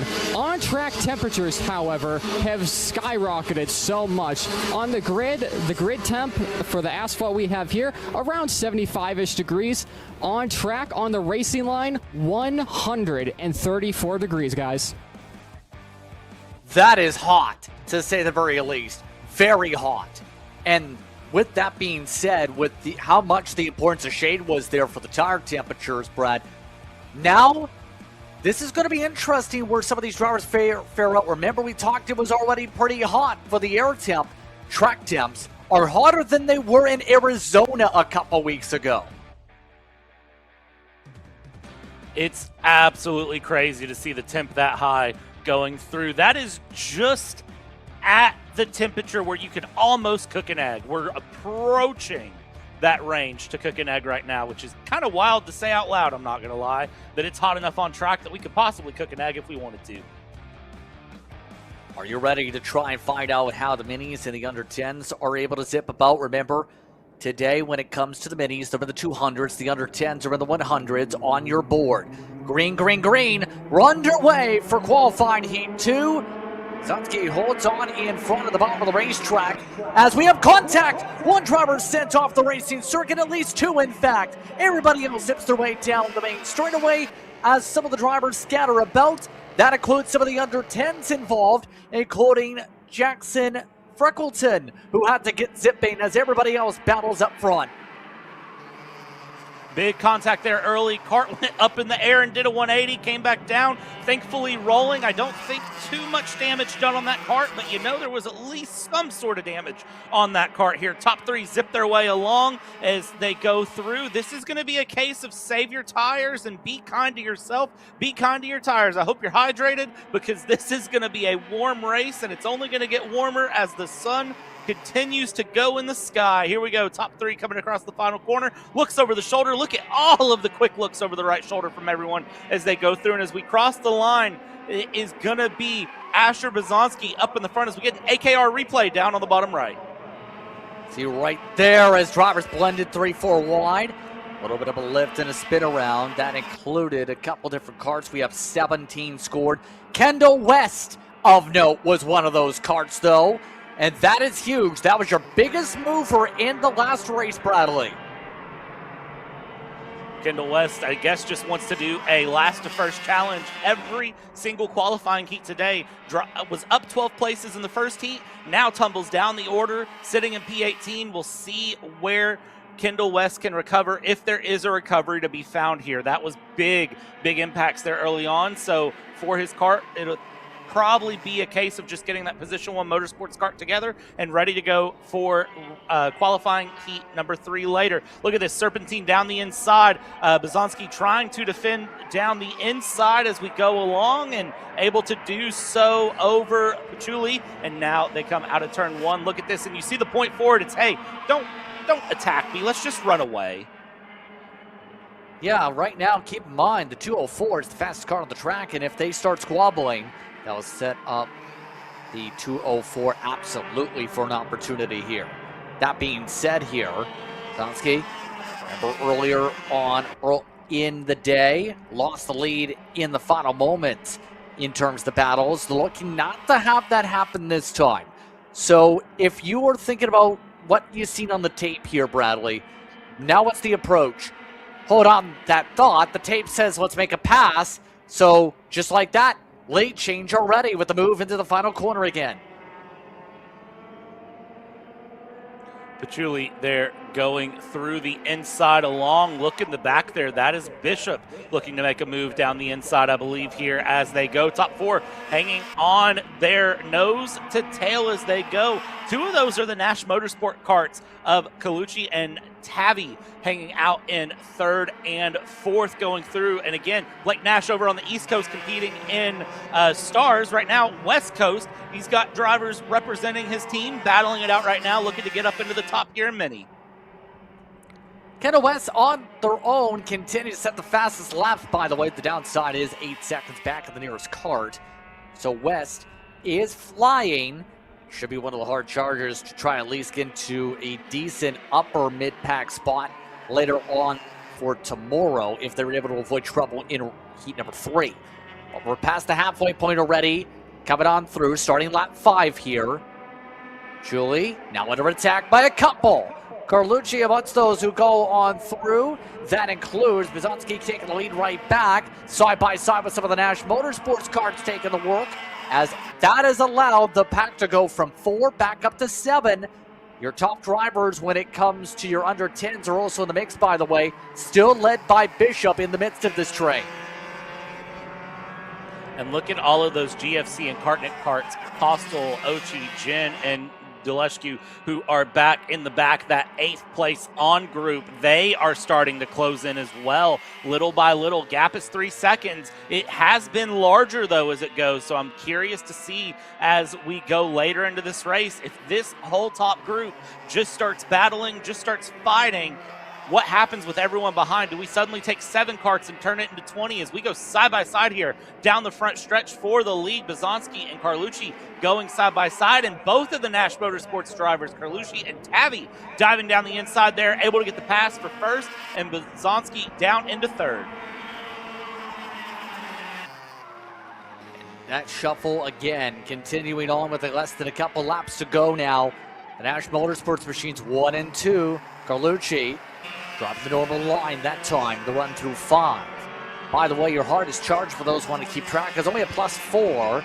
That's one of the GFCs and the 107 in the under 10s. That has been now marked at the mid-pack. Still, though, it's the question, does Matijasic get a chance to maybe build up a run in this for the under 10s? We'll see. The battle for second at the least will get a run for the minis itself. Bizanski takes a shuffle, and look at the lead for the sticks being put up in the air. This time, a couple to go, being showcased to the drivers up on the pylon. It says final lap right now on the ticker, but as you've seen, the flag stand did not wave the white. Interesting to see here how this goes along as they go through. That lead for Carlucci just opening up here as Bizanski is up into second place, holding on, and the Nash Motorsport driver there of Tavi Benjamin dropping down the order, trying to come back up the order there as Carson Bishop is continuing to move up there with Bishop Motorsports. You see great battles coming through, but Carlucci is holding on right now up in the front coming out of the second sector. Yeah, this is the biggest lead out of everybody here in this, as let's find out here what happens. Coming on down the front straight away. They'll zip on by. There is the white flag from the flagman. Oh, wow, the gap grows. You see Bizanski in second spot. Carlucci on their pylons will show as winner. You still have the battles going on, though, behind as a result here. Chewy trying to figure out a way to go as they reached up to some lap traffic for their final time for what they're wearing on the track itself.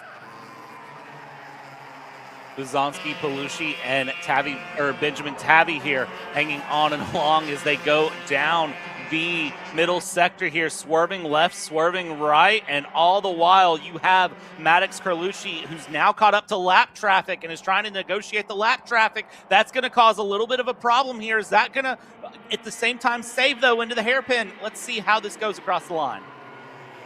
Going to be interesting how they get scored officially. There's the checker flag from the flagman. Carlucci holds on this time regardless. Or Bizanski amongst the top runners. Patchouli finding their way to the top 3 over Tavi and Bishop in terms of what is showing on top and scoring. So that might have to get looked at, will definitely be looked at to confirm. So here's the classifications. Again, this was scored for the last time by because that was what it was initially supposed to be with the dominant scoring in that situation. All that being said, Matijasic inside the top 2 when it comes to the under 10s. Hernandez also amongst the top runners when it came to the middies itself. Kendall West got within 2 seconds of another Kart, by the way, on the recovery. While Freckleton obviously has had some issues with the speed of the CRG. Fell to 58 seconds back as that driver just in front of the leaders for the cool down lap situation. So an interesting situation developing there, but still have 3 more qualifying heats to go. They'll zip their way down into the paddock here, Bradley. Yeah, good on Jackson Freckleton to stay out and running there in that 122 after that major contact in turn 1. We'll get a Coastal Link recap here. Take a look at this as it went through. Back on the top right of your screen is where you're looking, and that is just multiple karts kind of coming together along and just trying to take too many karts into too little of a space. I don't have a better way to phrase it. A little bit of side-to-side contact there down the front as it was a great battle all the way through. And in the end, Maddox Carlucci able to hold on to it here with a great pass there on Asher Bazonsky there with his teammate helping him of Benjamin Tavi. They were able to slipstream through, put Nash Motorsports up front, and then unfortunately for Benjamin Tavi, he slots down into 4th there, run, and then to the line. It was a big old wiggle from 4th place back and a lot of trying to figure things out. You see GFC and Kartnick in the mix as well. They were trying to move their way forward. On that note, we'll take a bit of a break. When we come back, our next race, a few minutes away. You're watching today's coverage here on Kart Chaser of Champions of the Future America Series. The K1 Circuit Semi-Pro League. This is a competitive race series with 2 classes. Junior Series for those who are under the age of 18, and the Senior Series for those who are 18 or older. If you think you have what it takes, come out and prove your skills on League Night. Both schedules are live on the K1 Circuit website. Your Kart Chaser live feed will resume shortly. Karting isn't just speed. It's control, precision, freedom. At Atlanta Motorsport Park, Kart Freedom isn't just a team. It's where drivers are made. Welcome to the future of kart race preparation. Kart Sim Pro North America. Featuring laser-scanned North American kart circuits and precision-tuned kart physics developed using real telemetry, dyno and tyre data, Kart Sim Pro North America delivers the most advanced and realistic kart simulation experience available today. Whether you're training for race day, refining your lines, or shaving tenths off your personal best, Kart Sim Pro gives you pro-level insight without leaving your home. Trusted by world champions, coaches, and karting enthusiasts alike, this is where virtual practice translates into real-world performance. Experience the thrill, the challenge, and the edge. Kart Sim Pro North America. Use code CHASER20 to get 20% off today.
Welcome back to the racetrack as we get ready for KA Junior here for round 4 coverage of Champions of the Future America Series. It's been an interesting day so far for those tuning in as it continues to get hotter and hotter over the course of this one. And as these drivers battle with the intense conditions, we'll find out pretty soon how well these drivers are able to zip about now that we've seen a massive temperature swing on the track itself. You see some of the karts just getting fastened up and ready to go as they're about to get the command to get ready to roll here in this class in a moment. Remember, Brendan Wagner made the pass for the win in turn 5. That was with yellow flags displayed, though, over Bizanski. Hauser, Costas, along with Ferguson amongst your top drivers in field, Costas should say, in terms of that mark. Now we get to see what they do this time on the reset as these competitors now get ready to fly here today in California. Who do you like the most out of this field here, Brad, as we get ready for this second heat and we get ready to look at that grid? Honestly, in KA 100 Junior here, I'm going to go against the grain right now. I think I'm going to say Braden Wagner in the Formula Works Racing Kart 321 there in P4. I think that is going to be who I really watch out for. I think he's just, his charge in Heat 1 was impressive. I think it's going to be an interesting one to see here how it goes through, even though he did take that penalty and drop down there into P number 4. I think he can get his way back up to the front. See the grid staggered out there on your screen. Diesel, Bizanski is on the pole. Remember, Troy Ferguson second, Custis, Wagner, Nixon, Ellsworth, Johnson, followed by Scalette, along with Keegan Ellsworth amongst the top spot. Sebastian Hauser ninth. Angelo Atkins, the Great Britain driver, will start amongst the top competitors in the field. Remember, Spears, he was a hard charger, will start himself from 12th here. So everyone making sure they're good to go with the warm-up lap before we get ourselves ready to fly about.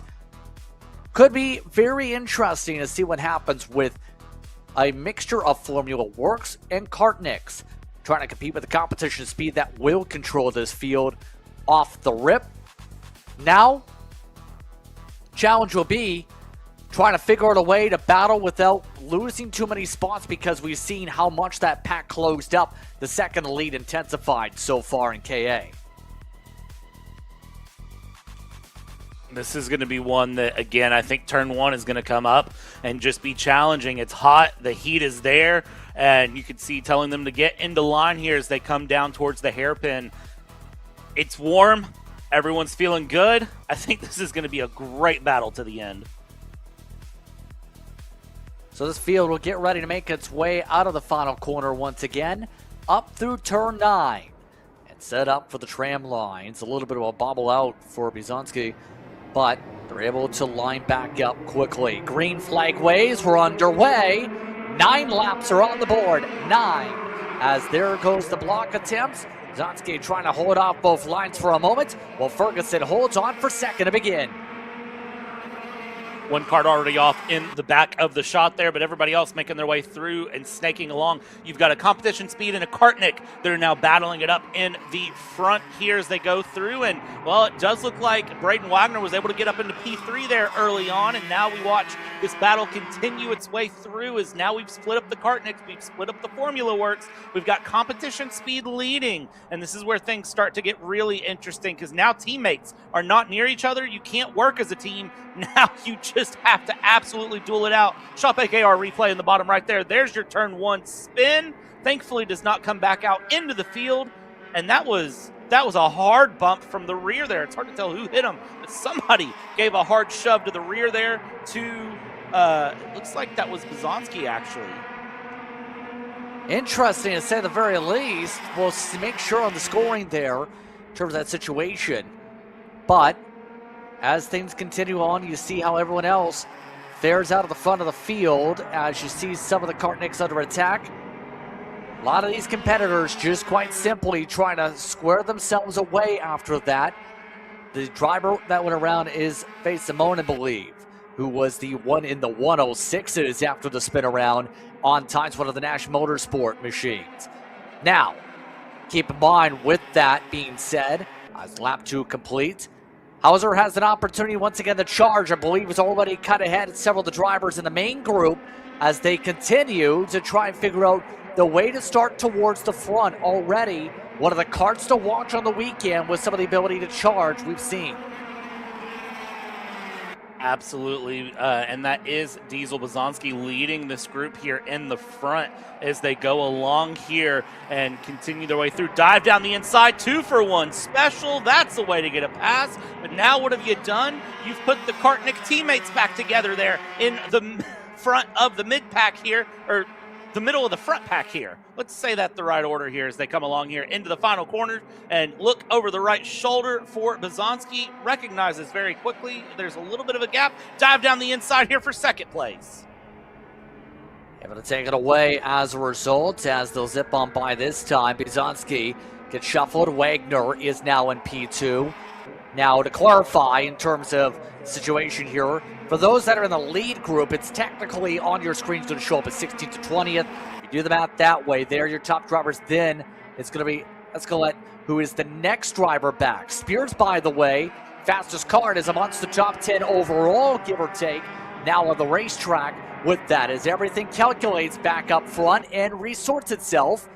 Now, how quickly does Wagner work? Because he does have someone to work with here in Nixon Ellsworth to help keep them in sync. Right now, last time by, the leader's pace was a 51.2. Ellsworth, after the pass, went to the 5s. Let's find out this time for the true answer. Because you see the draft pick up for Wagner. Does he get enough of a pole? Yes, he got 3/10 of a draft that time by. Great close there from Braden Wagner to close that gap up. One of the drivers I think we need to keep a little bit more of an eye on as well as we continue along. 8th place, the 305, the Nash Motorsports kart of Aaron Spears. Keep an eye back there on P8 as this race continues. Dive down the inside for P number 4. That is going to be Henry Escalde through on Bronson Kustis going along. But keep an eye on Spears and P8. Fastest kart of anyone out there by a considerable margin over the leaders. And that will let that number 305 start to close in a little bit as he tries to work one at a time up the field. You see some of the moves he's making right now in the back of the grouping as they make their way down the front straight away. See some of the drivers up 3 like Hauser, 5 for Daniel Ramirez back there among some of the drivers that are not in the main group. See them already built up for over the National Motorsports Spears along with Ferguson. In terms of Ferguson, I've noticed it's been about so slipping back long run. By the way, just received some graphical images on how much these tires are wearing, curiously. Some of the tires are actually burning off rubber so hard that they're almost, I guess you could say, splintering. I don't know if it's a term you could use in terms of what we got visual-wise. It's going to be difficult to manage the tires for the weekend when these tires continue to fade away over these courses of the qualifying heats here. It's going to be very, very challenging, and I tell you what, getting that behind-the-scenes information, why don't we just send it down to the guy who has his finger on the pulse of the tires? Well, I guess the temperature of the tires. Nate, what do you got for us down there trackside? Yeah, I'll keep it quick, guys. KA Jr. is heating up, but same with the tires on grid here for KA Senior. A lot of these guys having blisters like you would see in Formula One, Justin, of just like these ripples in the tires, and especially down the center line of it. I'm looking at Archer Eversman's kart.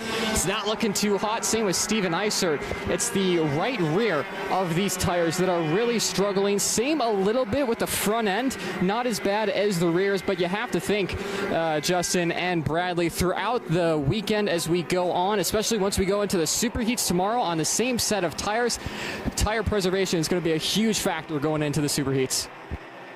It's going to impact the aggressiveness. It's going to impact just how you drop the track. By the way, as that report went on, yes, that was Keegan Ellsworth who went up in the air, all 4 tires off the ground, and has fallen all the way down to 15th. Yes, that kart is still going. Yes, seems they're okay after that bit of contact. We'll say, though, seeing some of these groups really spread apart and some of the errors get really aggressive you see on screen. You see some of the National Motorsports machines having to play out some defense here, Bradley. Yeah, keeping the defense alive here, keeping things going, and really just battling it out here. I think we're going to see a shift in the mindset of the heat number 3 when we go out later this evening. That kicks off at about 2:30 Pacific time here on track, and whenever we see them start to go out, they're going to drive differently. I think it's going to be a lot of tire conservation, a lot less aggressiveness here. White flag is out, Justin. Final lap into turn 1. It is Diesel Bazanski and Braden Wagner going through first and second. Bronson Kustis in P3 and Nixon Ellsworth at P4. They hold single file through the first D, but coming into Sector 2. How will this finish out, Justin? I don't know, and I'm not betting on it. Yeah, and it could go either way if Wagner goes for the send up through 9. You see right now Wagner trying to at least find a way to take little different lines up to the S's. Will this be enough for a send, though? Not close enough. Still half a kart length back. Not realistic. Bizanski this time will not lose the lead on the last lap drag race. This time it will be him who holds on. Bizanski is him for Heat 2. Braden Wagner over Costas along with Ellsworth and Hauser. Once your top 5 on the racetrack. Scott also in the 6th position. Troy Ferguson again a -5. Jet Whipple was a bit of a jet up through the field, up 7, along with Coacedo yet again for this field today among some of the Chargers. See those intervals within 2/10 again here, Bradley. A lot of those drivers put in a ton of work to pick up those spots up towards the middle pack, but the front of the field, again, outside of Ferguson, maintained the track position.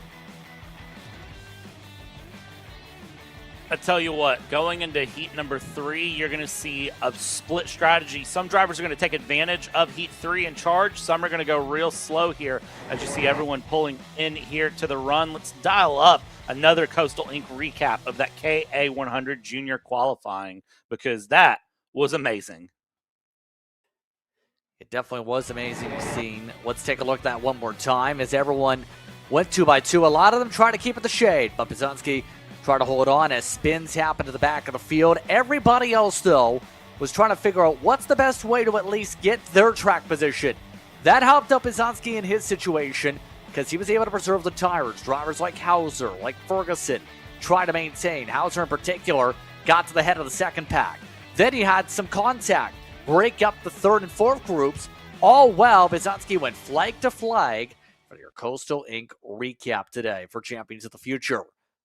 So with that in mind, we're halfway through Heat 2 here as everyone goes to the scale line and gets ready for more action here at the racetrack at K1 Circuit.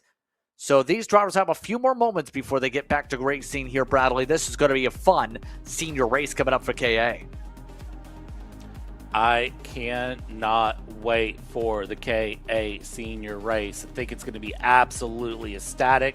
It's been such a great run so far. It's hard to believe that we're basically over halfway through the day now going through realistically because we've gotten through lunch, we've gotten through everything. We're absolutely about to see these KA senior karts send it along for some great battles.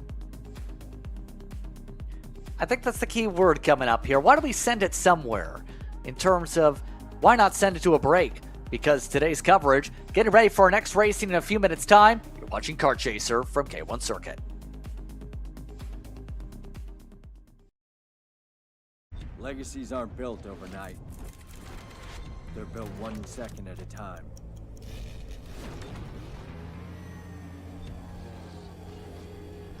Never taking a lap off, and always pushing the limits.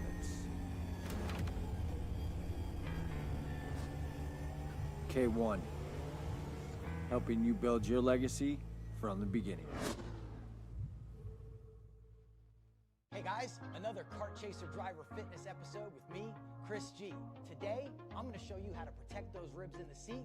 We're doing core. Exercise number 1 is the bench leg raise.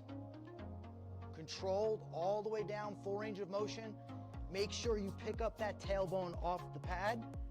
Coming down, controlling. Great for the lower abdomen area and obliques. Floor slider mountain climbers, exercise number 2.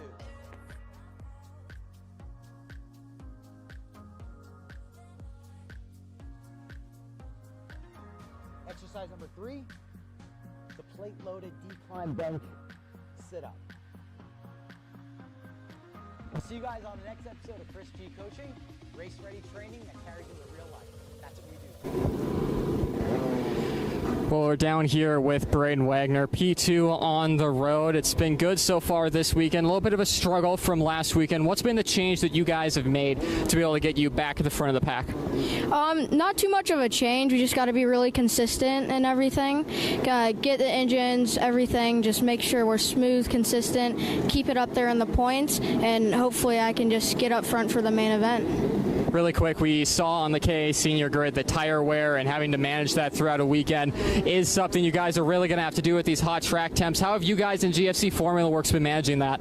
I just make sure not to lock up the brakes, no scrubbing the tires before the start. Just really manage the tires as much as I can, just so it doesn't wear off near the end and I have good tires for the last lap, so hopefully I can make some moves. All right, perfect. Well, that's Braden Wagner. He'll get going to go and look over data. KA Senior on track next. Thank you very much. Thank you very much, Nate. As we continue on here for today, as the KA 100 seniors get ready and get the green flag to hit the racetrack at least. Stefan Eisert setting the tone here so far this weekend, at least in qualifying. But it'll be Archer Eversman behind, followed by Oliver Calvo, Josh Leslie, Jackson Minshew in the top 5, with Stefan Searock in the top 6. Continue to look through with Max Sega, along Sega Max Campbell, Rocky Moran, Lewis Dilly amongst the drivers at the front. Remember, drivers like Kago are going to have to make up a lot of ground. The same for Johnny Stamps today. In each of these heat races, Stamps has been able to make the passes so far, Bradley, but so far, the points leader has had a hard time making their way out of the teens at the very least. Yeah, it's going to be interesting to see what the points leaders are able to do here going along here, because this is just one of those moments where if you are leading the points, you don't want to be in a bad situation here. And honestly, for Johnny Stamps, I mean, I don't know that you could be in a less than ideal situation all the way back in the back in that Formula Works cart. We'll see if that 412 can try to at least move up into the top 10 here before heat number 3. So as they warm up the tires here, it's going to get very fun to see where the battles fare out. Remember, when it comes to this class on the prize table, for those who are tuning in, remember, top prize if you win the championship of the KA 100 Juniors and Seniors, $5,000. Second place for the championship, $2,500. $1,000 for a top 3 points haul. Of course, the title fight. So, a lot of money at stake when it comes to if you're driving in a KA. The Heritage class does get $1,000 for first place for their title fight. We already touched upon the X30 Pro, or Pro X30 should say, whatever way you want to go about it for their title situation. Eisert, though, more importantly, already setting the signals to begin things up at the front for their second heat. So far, best passes have been turn 5, turn 9, and a little tiny bit in turn 1. Looks like they're not really doubled up at the front yet. Now we'll double back up for the tram lines as they'll re-even up with Eversman on the outside. Ready to go for another start. Green behind the hands. I don't think the green even came out. No. Nope. Not even close to giving them a green flag there. Yeah, they made the moves before they even got the green flag up in the air, so they're going to have to go around again here. Our first restart situation, essentially, of the day. It almost looked like anticipation of the green coming out, and you could see the flagman just holding it a second longer than I think what everyone was expecting. And, well, when the flagman holds it a second longer and you think it's coming out then, you try to accelerate, try to get a little bit of a jump there from the second, third, fourth row behind. It puts you in a predicament. And sometimes that predicawink can get you in some big trouble. Going to phrase that a little differently just in case as well. In case there is the chance when you're off to the slow start that some of these drivers can absolutely hear the PA. I almost wonder if they heard green flag behind the back and thought green flag in the air. So going to try this a little differently, just in case any of the eager listeners can hear through the helmets for the PA. But let's try this again. Are you saying we pseudo-commentator curse them? There's a small chance, I think. Okay. I just have a feeling. I just want to be super careful. But we'll say these drivers will take it super careful themselves up to start anyway. Again, it's off the flagman. They are telling them, keep an eye on where that yellow commitment cone is for this start. Green flag this time is up and a lot of scattering in the back. Now we're underway. Eversman got a decent start, but will have to fight to hold on to second. Calvo got alongside, and a lot of people going a lot wide in the back of the field. Look at that Hornet's Nest, third on back, trying to fight hard as they make their way up through the first D. That runoff in turn one has presented us some amazing moments here. I've seen 4 wide, 5 wide coming out of turn one. Tons of challenges coming through into turn two. Just been beautiful to really watch where that track is allowing that runoff, giving those opportunities here as everyone now goes single file through the second sector, heading towards the hairpin to go down the front straight to kick off lap 1 of 10 here. And look over the shoulder, diving through hard on the brakes, side by side into the hairpin we go, and all the while we come out 1 lap done. 1 lap complete, and a few karts nearly got stuck together in towards the teens, if not the 20s back there. Biggest dropper over that was Nakagawa in the Road Racing Machine, down 5. Few did drop 6 like JD Drennan. But up front is Jackson Minshew with the moves in the early laps here. Bit of a slide on the tires for Iser. Going to have to be careful the blistering from that. All of them trying to figure out a way to go. But Minshew looking very good. We've seen him charge up late in the last race. Doing well to start things off in this one immediately. One of the names we see pop up a fair bit here in Kart Chaser.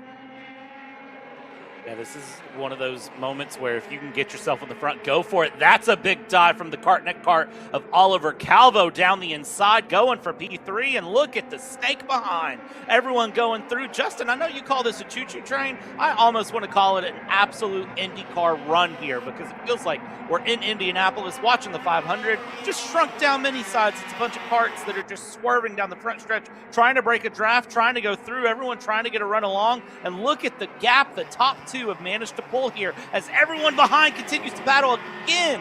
The Team Kartnik kart of Oliver Calvo down the inside. And able to make another swap there as a result. Look at that gap between second and third already. You're talking nearly a full second. In fact, more than a second. Last scoring loop to end sector 2. Leslie, Calvo, Eversman are the head of pack number 2 essentially. That's going to require a lot of coordination. We've seen the gaps close up before, but if Minshew and Isert stay the way they're going, running 50.8s, working in sync, not making moves like this early on, already approaching the halfway point in a couple laps, they can absolutely just control this heat, prevent anyone else from catching up. You've seen the fast lap, after all, came for the lead too. No surprise there. And look at this break down the inside. There we go along. That is how you make multiple moves in the mid-pack coming through. You can see the Kartnik karts working on the Axis Kart Sport and the Formula Works karts as they all work around here, trying to find battles through left and right. This whole mid-pack is just not settling down. They are serpentining. They are shuffling. They are looking over the shoulder. They are giving no room, no kindness being found, nothing through. But meanwhile, the top two, well, I think they've turned into the best of friends there. The Calvo driver development of Jackson Minshew and then Steven Azer there with Speed Sense Motorsports. Just sitting 1-2, holding together. And I mean, the Hornet's Nest behind, they don't have anything to worry about right now. Yeah, interesting to say the least is we're on lap 5, only 4 complete. Leslie with all that got shuffled again. All this as well. See the shuffle again involving Sega Max. Trying to find a way ahead. Cameron Perry, by the way, yet again, continuing to blister up. 14 from the back as your fastest kart of anybody, but they're 5 seconds back of the race leader as we go. Couple notes you see in this pack, though, that you're looking at. You have Stamps is in this group, already up 9. Cagle is in 8th, making up more passes you see there. So Cagle is doing everything possible to try and figure out the best track position at the halfway point. now has been able to get up to 6th position as a few karts go way off the racetrack. 2 karts off there in turn 1. Big spin along through as they will drop down. That is Campbell and Max, who went together from just in the mid-pack of the top 10, dropping all the way down the order there as they try to get going. Those karts completely disabled, beached in the gravel, and possibly some damage on that 441 there of Max Campbell's Axis Kart Sport kart. It looks like there was possibly some damage to the back of that kart. Hopefully we'll be able to get everything sorted before heat number 3 here today. As up front, you have Steven Eisert, Jackson Minshew running 2nd and 1st respectively as they go through. Gap 1.7 seconds. We'll say, by the way, in terms of that incident we just seen in turn 1, as the caution flags will wave in that sector, that's the first time we'll see the yellow flag in that area. Normally haven't seen anybody have an incident that far out before here at K1 Circuit myself, but first time for a lot of things. Minshew, by the way, amongst those who we talked about, does race the national level on top of this series. He's raced over in Tucson, didn't make a start in round 1 with issues, but did make round 2, was in the top quarter of that field. Also has competed over at Willow Springs, that had some Tri-C Championship action back in February, was one of the best when it came to that classification with the 100cc motor.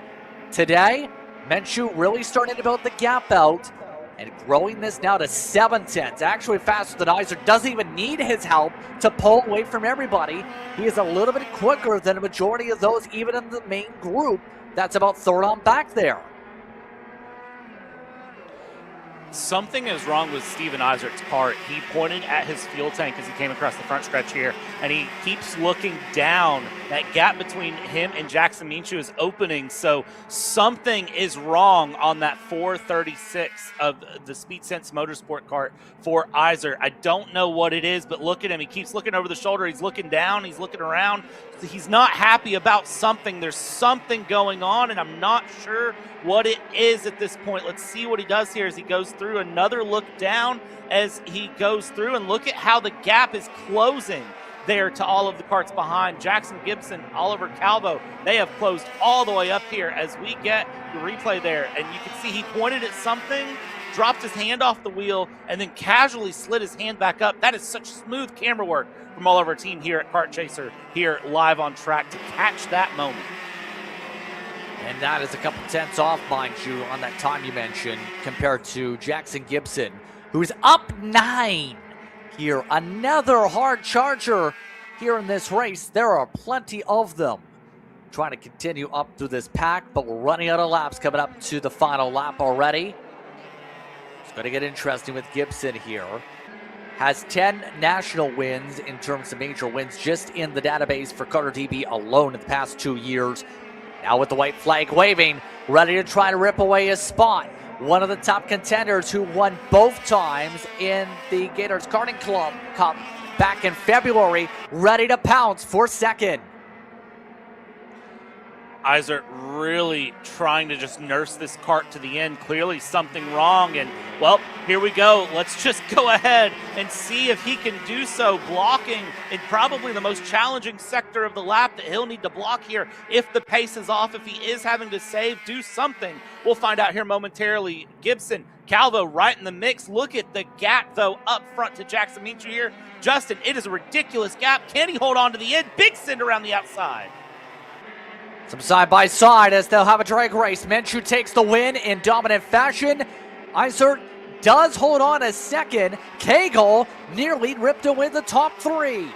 Gibson does hold on in their first start of the season, but Cagle, what a charge late to gain a few more spots, get into the main group of karts, while Minshew runs away with a more than 2-second advantage in heat number 2 to add 2 to the statistician boards. Let's take a look at this run through here in Winchester.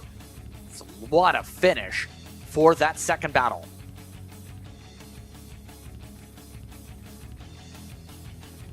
Where in the world did Matthew Cagle come from? Up 16 places, and Cameron Perry up 22 places on the day. some of these drivers here in this class are just absolutely going for the drives of their lives. I know tires are a concern now, as we've highlighted, as we've said, but I mean, look at this. They almost don't care. It's almost like they've said, you know what? It's fine. I'll run these tires until they implode. And that seems to be what we're doing here as all of the carts pull into the scales. Jackson Minshew leading Steven Eisert through. And again, shout out to Jackson Gibson for the hard challenge there for P2. Wasn't able to get past Eisert, who started up in the front, but man, gave it a try.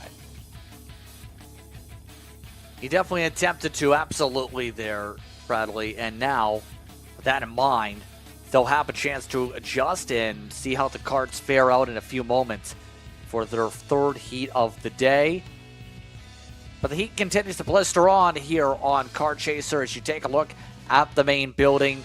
On the bright side, I'm curious what some of those watching along the track think. Up in the upper level, you see plenty of them at least getting the full bird's eye view here at the circuit, that you get the chance to overlook all this track in all its glory. Yeah, I'll tell you, getting ready for this race, I was looking around in the Champions of the Future America Series Discord, and they have the Paddock Lounge menu posted. And there's one thing on that menu that's caught my eye, and I don't know if anyone on our team track side have been able to try it. But for breakfast, they have a warm muffin, blueberry or banana, your choice. But then they have chicken wings, and they have buffalo, barbecue, hot honey, Nashville, and lemon pepper. I've just been told in my ear that the breakfast burrito from the Paddock Lounge is amazing. I think the drivers standing on by have a little bit more focus than on the lunch. They just had it. Nate, you're standing by. Yeah, alongside with Jackson Minshew, winner of that last race. We were just talking about how hot it is on track and looking at the tires coming off track, a lot of blistering. Just talk about the tire wear and what you guys are having to do to manage that. Whew, man, the first heat, I struggled with speed, and we also had really bad tire management. I don't know what was happening, but we really slid the rears in the first heat. And in this heat, we had good speed. We made some adjustments to try to manage that tire wear, and we shot out like a rocket on the start. We went from I think I started 5th to 1st in the first lap, and just kind of managed the race. I had Steven behind me. He was really fast, and me and him worked really well together. So hopefully we can keep the P1 engines powered, AES Wave, Gillard OTK up front, and hopefully have a good starting spot for the final. What do you have to do to get yourself in a good spot? Well, I just showed it, man. You just have to, keep your laps good, minimize mistakes, and also manage your tires. It's hot.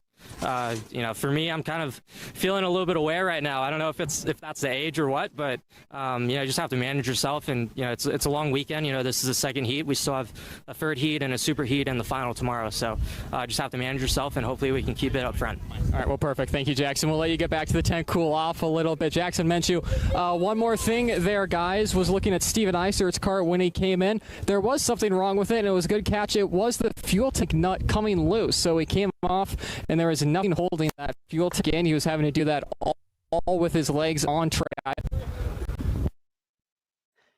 No, there's a bit of cutout there, but that was a great spot by you, Brad, in particular. That's why it's reaching. If the fuel tank loses grip to the cart, it's pretty obvious you can't go without a fuel tank. Yeah, carts run on fuel, so not ideal at all to see that there. Big shout out to everyone here at Kart Chaser who caught that, pointed that out, and helped get that replay dialed in, because, wow, not ideal for that fuel tank to go through. Hopefully it doesn't cause any issues in tech coming through for that fuel tank to come loose mid-race. We'll double check here as we go through, but KA100 Senior, man, I did not expect a 2.2 second gap to the lead. Did not. And with that said, we still have a few minutes until our next grouping of carts hits the racetrack here on the track. So it's going to get interesting for the Heritage drivers as well as the X30 Pros in a few minutes' time. They're scheduled to the racetrack in just a couple minutes. So on that note, that approach for that race, where do you see things standing here in a couple minutes for these drivers when we have them zip on the racetrack? Heritage went actually back and forth there. Well, I think Jackson Minshew said it best there in his interview. You have to take care of yourself, take care of the cart the whole way through. And, well, I think the big goal for Heritage and X30 is going to be to take care of themselves, honestly. I think it's going to be a case of just breathing and doing what they can through because you have to be able to make it to the end of this weekend. There is nothing worse than not making it to the end of the weekend on the carts as they go along. So I think that's going to be the big name of the game for them, is to just breathe, be smooth. You can see one of the drivers down there already chugging a bottle of water, getting ready to go out. Hydration going to be key, 80 degrees and very dry at the moment here at the facility. So we continue on the preparations here on Kart Chaser. So that in mind, remember, when it comes to this format, to talk about that real quickly as we continue on with their plans here. It's going to be one of those days, too, where you also have to think tomorrow you're going to increase the lap counts on those tires, and the majority of drivers are going to switch for the final based on the conversation we had with crew members on the tire situation. So you're talking from 7 to 10 for the mini, you're talking 9 to 12 for the juniors, and from 10 to 15, that is a fairly significant increase. You're talking about at least 33% increase per lap count. And then it goes up by another about 33% to a quarter for each of the, or rather, at least 33% on the increase every time we move to the schedule for the superheats, to the final, etc. So you better find a way to make sure you don't blister them with the carts now fired up, and make sure you last at this point. So what do you feel the teams are going to conversate about now, knowing what's at stake here and how these drivers slide them? Hydrate, hydrate, hydrate, hydrate, hydrate. That's going to be conversation number one. That physicality in karting. It's something that I knew existed coming into karting, Justin, but it's something that still caught me off guard, just how physical this truly can be here as Heritage and Pro get rolling here. The KA Heritage and X30 Pro rolling out. Aiden Aquino up in the front. Carmicelli there in second. O'Connor, Hermida, Mineo, and Anthony, the top 6 carts going through. And notice no teammates really near each other except for 2 Precision Works in the top 6.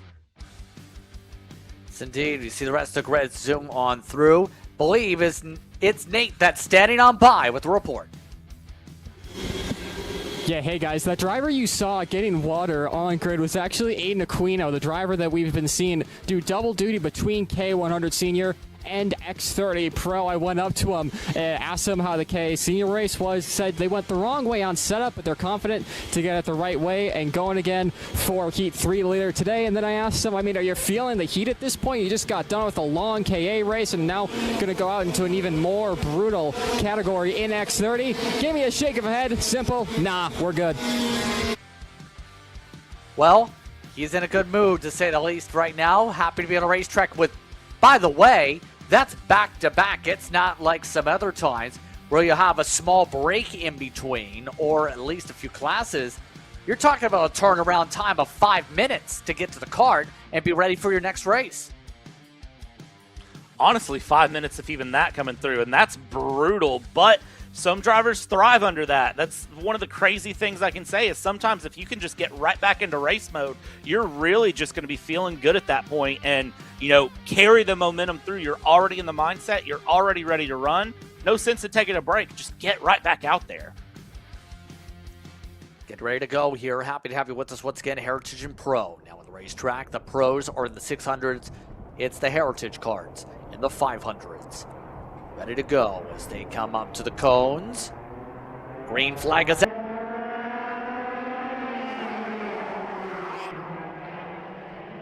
Keep the inside line well. Keep the outside at bay. Caramicelli works on by into second. O'Connor stays amongst the top 3 off the launch. Everybody with a great move there through the first D, heading into Sector 2 through the twisty runs as they go. And this is going to be where everyone up front just has to hold on. I've seen a lot of curb hopping come through, just to note there, as Sergey Karmasali goes through and taps a curb. I've seen a lot of drivers do that, some more than others. You got to be careful here. This is one of those, the cart will hop the curb and be okay, but if you're not careful, that curb will absolutely take you out quickly as we go down. There's the cross of the line for the first time, and Aiden Aquino is across the line. Top 4 hanging out there within about a quarter of a second. Garacelli, indeed, continuing to hold on in second spot as they go. So, as they continue on with this battle, remember, Aquino had a hard time, or rather they had a hard time finding a way around Aquino here. How much do you feel the clean air is going to be helpful with the tire situation? Although there is the counterpoint that they're also, as the lead car, going to pick up more dirt here in this situation.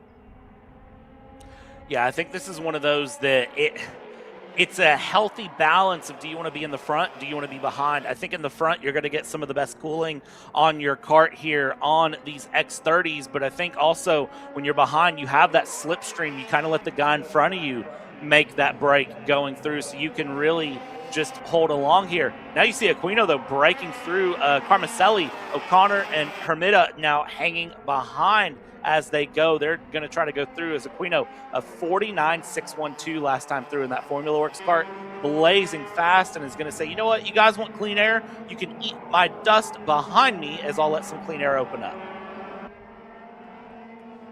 Absolutely. By the way, the gap already between the packs has grown itself up by a decent bit here. 0.6 between the leaders on the intervals, 1.2 between first and fourth.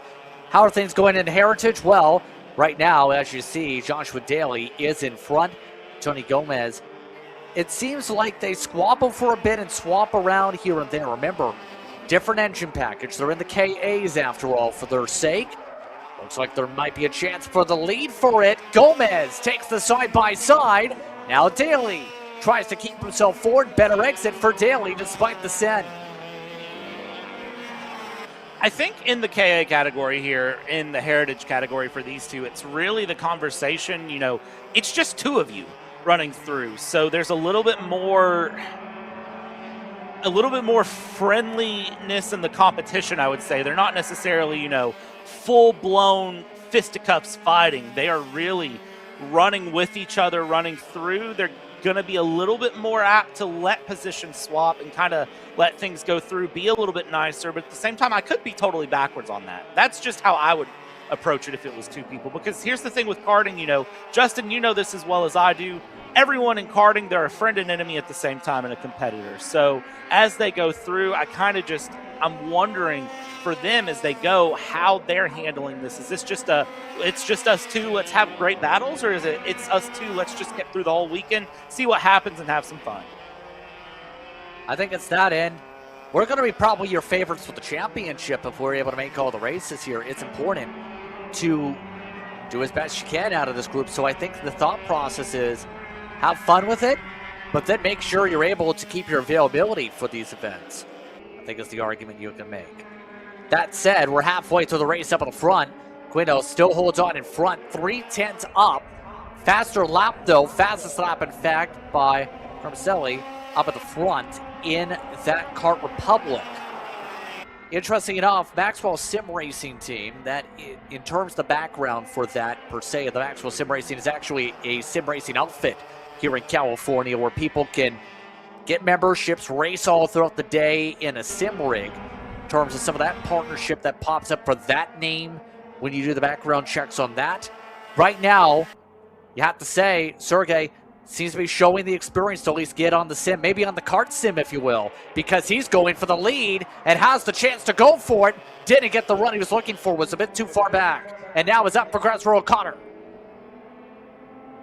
And O'Connor here going to take advantage, go down the inside, that slow exit there from Sergey going along, and that is going to hurt him. He's going to try to get going, but Axis Kart Sports, Caden O'Connor up into second place now out of the first corner, and will be holding on here. It's really exciting, Justin. Of course, you and me have a lot of experience with iRacing. Down the inside, send it back through with a slide. Hold that thought. Carmicelli now down the inside, getting the pass back up into second, showing that you could do the switchback within a lap.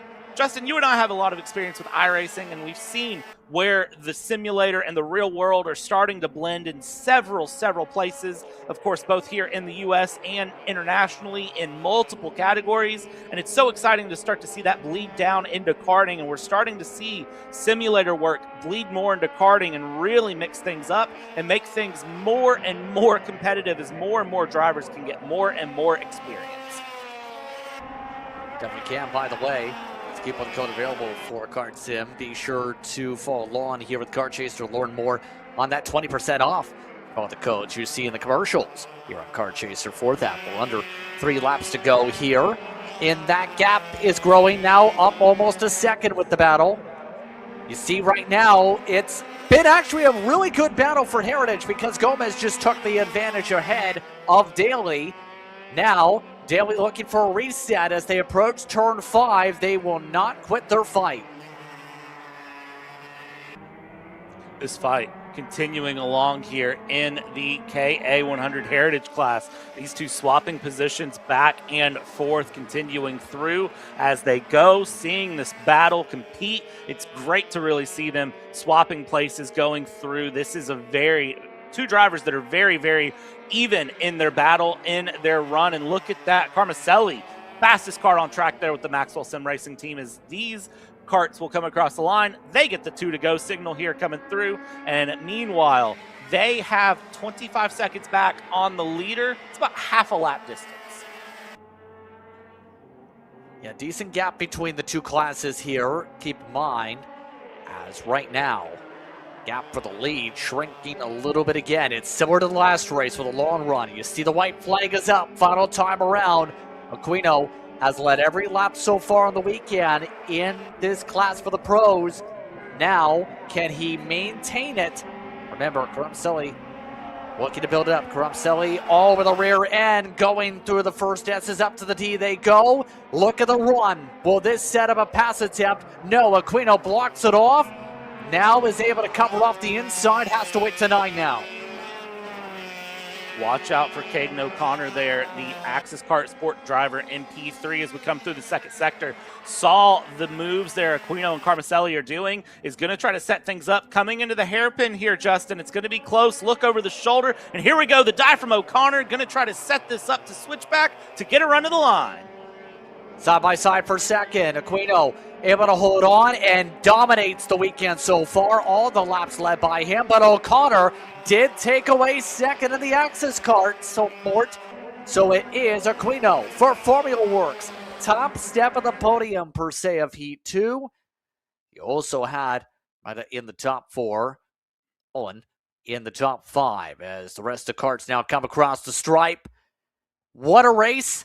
What a battle. And in the end, Aquino, so far a perfect 20 for 20 in terms of lead laps this weekend. As the rest of the karts cross, Gomez and Daly, seen them finish with Gomez on lead advantage. Yeah, Aquino doing what Eric Doan managed to do last round and just have a great run through what Jake Drew did in round 2. And so we'll see if there is any more repetition here on the weekend. Sometimes the trends just like to repeat themselves, and you never know. Aquino might be able to set the next trend here of sweeping the weekend. Absolutely. There is an opportunity there. We have in this championship, I've noticed, when looking over at most of the points battles, X30 Pro, for a good example, there hasn't really been, except for maybe Jake Drew when he was on the track and not turning the wrenches, been a max weekend. It's been that rare in the series so far with how difficult it's been to be perfect. But it's time for these drivers to get a perfect time to take a breather. We have a few minutes into our next heat, Heat 3, coming up for all the drivers in a little bit. You're watching Kart Chaser.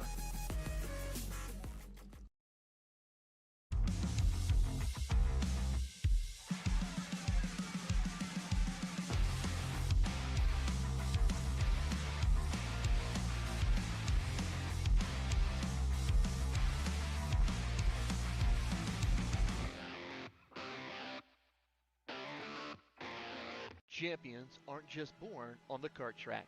At SimShop, we deliver professional-grade simulators with the best performance-to-price ratio in the industry. Founded by racers who understand what you need, our SimMagic and Moza equipment is powerful enough for the pros, yet affordable for everyone. With unmatched customer support and a thriving community, we're your racing partner. Visit simshop.com today.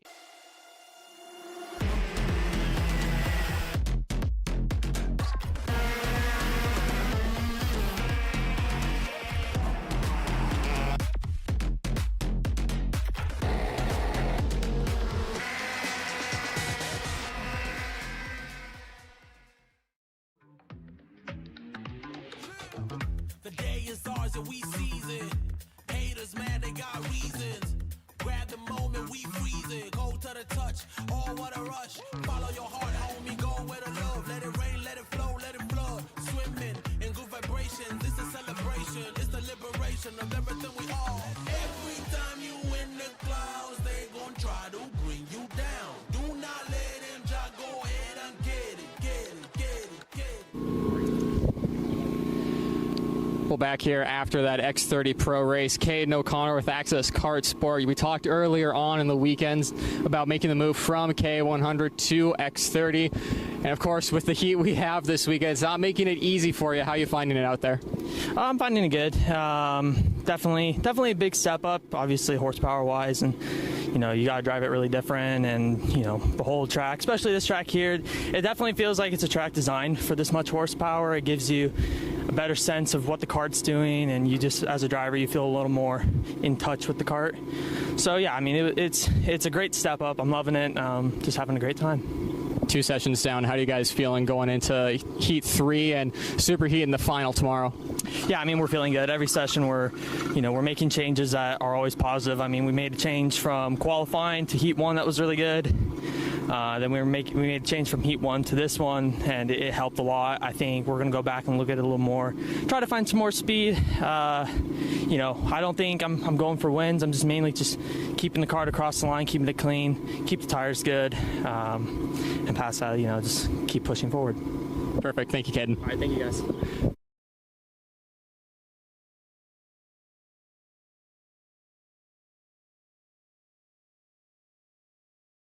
40 minutes here from K1 Circuit here in Winchester, California. That counter will show up in the right-hand corner of your screen, brought to you by Perico for your countdown to green. On that note here, it's just about time for those drivers to get ready. We'll take a bit of a break. When we come back, Heat 3 for your qualifying heats. We'll hit the racetrack. We'll see you in a bit here on Kart Chaser.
So while we have a bit of a lull in the action, myself and Gabe, our cameraman, have come out to turn 3, Rocky Moran Corner, to give you guys at home just a little bit of an insight to the track. Now, as we know from watching Formula One at Belgium with Eau Rouge or some of, the more famous corners in world motorsport, TV does not do it justice. And that's why we've come to Rocky Moran, and I've employed the help of one Pressa tire given to us by the GFC camp, just to give you a little bit of a demonstration of, it looks a little flat on broadcast, but when I let it go, it does gain quite a bit of speed. It is very banked here at turn 3 Rocky Moran, and you can see so much of the rubber buildup from the outside left rear tire has been laid down here throughout the weekend. Drivers starting to take the curb too to not overload the outside left rear. Guys, I think this is going to be a key area of how you find time, not overloading the go-kart, making sure it's loose enough to get through without getting too tight.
So again, on our track tour of K1, we're going back to turn 2 here, and on the curb here in turn 2, the drivers will be on throughout the entirety of the day to try and set up a good run into Rocky Moran and the straightaway into turn 5. You can see just how much rubber is put down on the track here. Again, this is a key area for drivers to find time. If you think back to a little over a year ago, how sketchy it can get going over these curbs. Who remembers Billy Musgrave's big moment over these curbs, getting all sideways into Rocky Moran? It's a place where you can gain and lose a ton of time. And one extra part here, all the grass or the AstroTurf that they have here at K1 Circuit, you can see just how matted down it is on the inside of the curb here compared to what it should look like. All of this is just residue of what it's like going side by side. You have to give each other racing room going up here. But of course, as myself, everyone on our staff who are racers know, it's very hard to do that in such close confines and such high speeds.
Welcome back, everyone, to today's coverage of Champions of the Future America Series as we get set for our third heats of the day. So far, so good when it comes to the battle lane.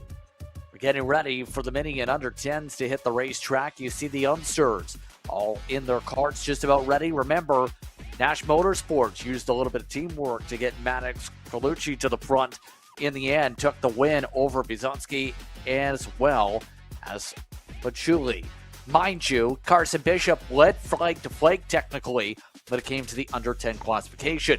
Bradley, as these youngsters wait for the command to get themselves going here for our last races of the day, 4 more to go. What's on the mind and what you've picked up on? We did have some interesting segments during the break, as you've seen as well from Nate Dean. Yeah, Nate Dean pointed out something that I think nobody had really realized, which is just how much of an angle there is at certain sections here as some of our drivers are standing up here. We're all waiting to go. Everybody looks ready and focused. One of the things that's really caught me here with the minis is they're all very focused. They're all very locked in. They are ready to go. They're waiting on green flags, and they're just ready to get this race going here at this point. One of the things that's also caught me with the minis and the under 10 minis is that they're all very fast and very close in pace. You know, sometimes depending on where you're at, and you know, I do a lot of our grassroots coverage here on Kart Chaser in MCC and in the K1 circuit in Whiteland, Indiana. Sometimes you see there some of those younger classes, micro mini, they tend to be a lot more spread out in pace and in lines, and you tend to see some different stuff. All of these drivers have been very locked in and very much just on the game, keeping things competitive since the beginning. That I've definitely seen, as well as these competitors will have a busy time at the racetrack in a few minutes' time here, just waiting for things to get sorted here, as looks like one card at the very least being moved out of line, or at least back into line in terms of some of the arrangement. Looks like making sure everything's all correct for when the grid gets going here. So keep in mind, so far over the course of the season, we've seen a lot of competitive racing. Last time out, remember, mind how things went over the course of that one. Zansky had been the top qualifier, had 3 attempts at the green flag initially. Zansky ended up getting the dominating factor last time out in regards to mini and under 10, up until the main event where that changed with Tibbs in the front. So what I'm trying to say is, for Brzezinski, looking to at the very least be in a position here to fiercely battle, but also cap off the weekend after what happened the last time out. Yeah, this is going to be one of those moments where, again, you said it earlier, Justin, and I really liked it. It's, do you have the memory of an elephant, or do you keep short-term memory here? And I think for some of these drivers, it's the case of, why not both? Do a little bit of both here as we are waiting on the green flag to run and finish things up. It looks like everyone's almost into order here from what I can see, just waiting to get the last couple runs here. 1 minute till we get these minis rolling here. So 60 seconds, get your mind right, get ready to go, be thinking about what you're doing here, get all the karts fired up, and just make sure you're ready to go, because as soon as that green flag waves, it's go time for 7 laps. It will be. As you see, the engines are indeed revved up, getting set to go here. Some of the results still being finalized from earlier on, by the way. There were 4 total penalties that came through from the mini race that just hit the bulletins alone for the classification. That included Hernandez, who had a 5-second penalty in heat number 1 for some of the pushbacks. Same for Freitas, for Jen, and for Baker Vettel, or Vettel Baker, should say, amongst those, in terms of those who had issues in that race alone in some of the penalty classifications. But the karts themselves finally get the chance to get on the racetrack. It's time for mini qualifying heat 3, our final rotation of races for the day before we get set for tomorrow. And right now, as they continue to prepare for today, for this final race, Asher Bizanski looking to try and carry over the speed that he showcased from qualifying into a win so far. has been passed in the final laps or in the final half of the race at least each time today. But Carlucci will try to find a way to work with Benjamin Tabby to immediately get back to the front yet again. Remember, the National Motorsports carts are going to be on the outside in rows 1 and 2 to begin this one. Yeah, having those teammates that close together is going to be very interesting to see how they work out their decisions on where to run here when you have National Motorsports lined up behind each other. You know the conversation is going to be had as well about how they should handle that race start as they come through the first sector here into the D. And right now, you know, the other thing is care for the tires. Just be a little bit relaxed here would be the key for the outlap. I wouldn't be going very fast personally. I would just kind of be thinking of a Sunday cruise, a Saturday afternoon, just relax around here as they come around, getting ready to get set up here in the order so that way they can go to the tram lines. Our top runner when it comes to your under 10s will be Bishop in the order. That's followed alongside by Matty Yashuk, who will start second on class, but around the edges of the top 10 in the order itself. Freitas, the next one up, by the way, in the under 10s, very quietly has been running around the mid-pack overall. Looks like all the carts, though, are just about ready to make their way through the tram lines and get themselves ready to go. Happy to have you with us here this afternoon. Hope you're enjoying today Behind the Paywall here on KC Premium for Champions of the Future and its America Series. Here today from K1 Circuit here in Winchester, California. Green flag is out. We're underway. A lot of drivers bordering on the edge of the tram lines, but already the outside got a better jump, but the inside still gets the clearance. Zotsky holds on in front as all the youngsters make their way up to the corners.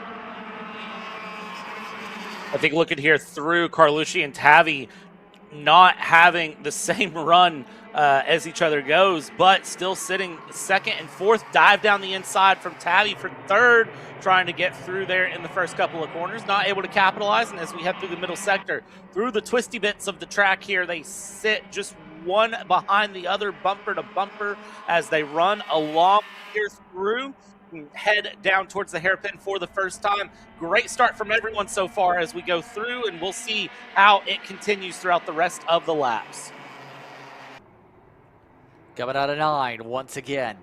They'll make their way down the front straight away. A couple drivers poking out for now, but it is Bizanski up at the front of note on scoring. Adriano dropped to the tail end. Believe me, not going to have the chance to get going on the racetrack. Everybody else stays on it.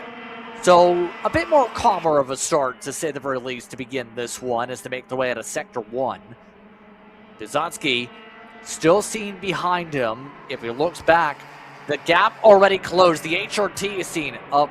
Paciuli immediately ate up the gap just with a little bit of draft and pulled the gap over the National Motorsports cart behind.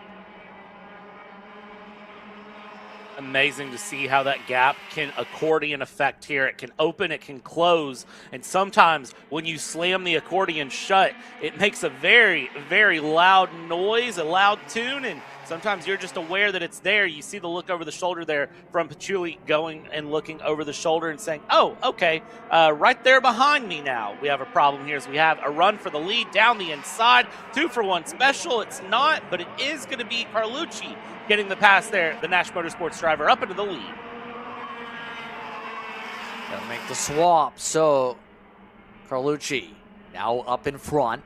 Looks to be able to control things. All the drivers running 56.1s at the front, although the fastest lap was by the HRT that's now battling for third. Gonna be alongside for a moment, resets out of 5. So we'll down the hillside, already coming up to the halfway point next time by here. That in mind as they try and figure out what to do. Carson Bishop has built up a bit of a cushion because so far the rest of the drivers in his class have dropped back. Matijashik is second in the under 10s, but lost about a couple seconds with the way the early start went. Yeah, the start definitely hurting Sebastian Mariajic there the most, I believe, out of the group, just kind of looking at where they are all running here in the moment. And that is unfortunate to see for Mariajic, dropping out of the top 10 here going through. So you see everyone's still looking over the shoulder, though. Everyone's still making a run, and everyone's still in a position to gain some positions, gain some runs here as we're about to complete lap 3 of 7 as they head through the middle sector. Right now here in this mid-pack, just plenty of great battling. And it comes down to that sort of thing that we see in, the KA senior category, KA junior category. Do you battle? Do you not? And in a lot of times the answer is always, yes, you battle. Yes, indeed. And right now, towards the back of the field, some of the youngsters continue to find on Quinn Freitas amongst those back there. See some of those like Mata Yanshuk also back there. Also, that mine, gap for the lead up front, 3 cents. See some of the drivers in the mid-pack really just trying to figure out where they can get a little bit of tempo down here compared to the front. Mind you, middle of the field, 56.5. Front of the field, 56 flats. That stacks over time pretty significantly in terms of what you have on the racetrack and why, as we come up to 2 laps to go, that gap has just grown so much compared to the main pack and some of the others. Already the gap between fifth to 6th, 4/10, then another 1.3 to 6 to 7. Yellow flag in the middle sector there. I did not catch what cart was off, but there was a cart off into the walls in the middle sector. Not ideal to see through as our field cycles along. I believe that that driver was up and okay, though, so no harm there as we go through the first couple of corners again, through the first sector, and now into the first D we go. And this is just Carlucci and Bazanski battling it out through in the front, but really anyone in this top 5, 6 can try to make a move as they go along. They can really all force some sort of error out of Carlucci if they were to work together, go a little bit, because Carlucci's teammate Benjamin Tavi is sitting back several places from him right now. This will be an interesting one to the end here as they come through, 1 to go. Carlucci, you can describe what the early move has it look back, and right now is ready to secure things in the mini class. Scored 45 points alone in last time out's final.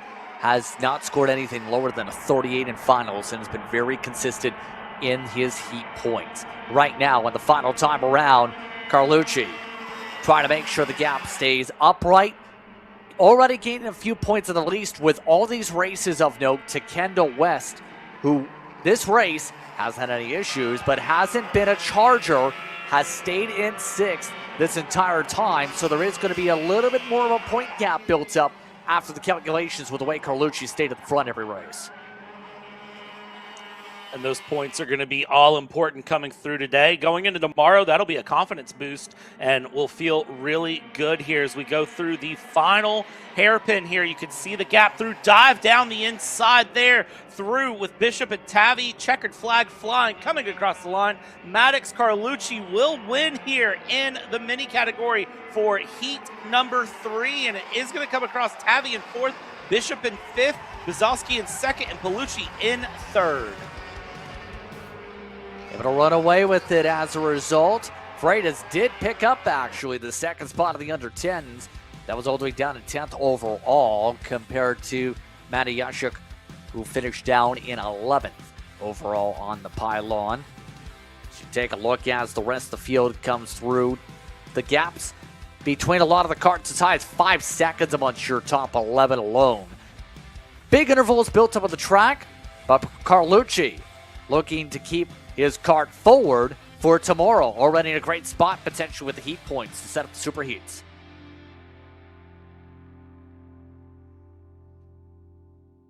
As we wait carts to come in to the scales here for Maddox Carlucci to be leading his way along. Beautiful K1 circuit here as they come down the front stretch. Look at the fist bumps coming through. Everyone very, very respectful of each other, which I love to see. Some waves going out to the flagman, and everyone feeling really good here as they pull in. and get themselves into the scale line here. Maddox Carlucci winning over Asher Bazowski. So in their roll as they'll finish things up for their heats. Remember, their distance goes up by about 33% to 10 laps tomorrow.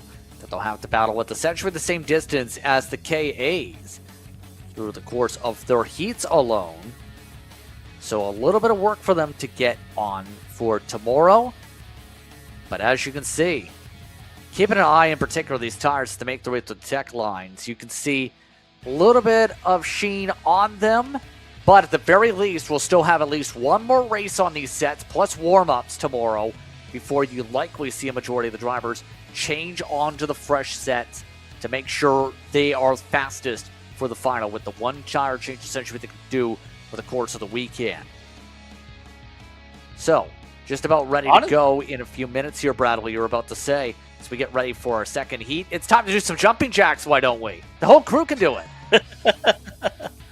We'll let everyone else handle that. I'm not going to do any jumping jacks, but everyone else can do that. Yeah, I was going to say, honestly, the mini tires don't look near as bad as some of our other categories' tires have looked through the day. I'm kind of shocked there to see, and maybe it's just the camera running by really quick, but I didn't think they looked nearly that bad as some of the images we've seen through the day of those tires in the scale line. Here we go, and yeah, no, I still don't think they look nearly as bad as what we saw earlier. The track's still going to be very hot, obviously.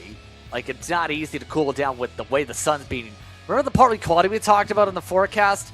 I don't think there's a single cloud. I think they all evaporated, so to speak. I know that's not how weather works, but I mean, there's no clouds to stop all the hot temperatures from hitting the pavement. So, really, with how quickly things seem to be working out here, we'll find out pretty soon how these drivers fare out. You can see already a few moments away and just about ready to go for our KA juniors. Again, the recap so far, Brendan Wagner has been the one who's controlled things for race 1, but Bizonsky is the one who controlled things in race 2, went flag to flag to take that win. Compare that last time out, Sebastian Hauser, who got essentially the full sweep last time, this time has a very tough challenge. There's a lot to talk about, though, as these drivers get ready. Nate has more. He's standing by with an air driver. Max Carlucci, a win in Heat 3. That's got to be exciting for ending off your day like that. How was your day of racing, bud? It's good. The Heat 1 was not good. I had a really bad start. Me and my teammate messed it up. But then the second and the third was really great. I saw Bizonsky. I had a gap, and I said that, come on, I gotta win. So I won, and I'm proud. So going into tomorrow, you think you have a good shot at winning? Yeah, well, I really like friends out there that help me be motivated, and we can just have fun out there and race. All right, well, perfect. Hey, high five, Maddox. Congrats on that one. Looking forward to see you tomorrow. Guys, KA Junior on track now. Thank you very much, Nate. And as you said, we are ready to go for our second race. That's how quick we were going this afternoon.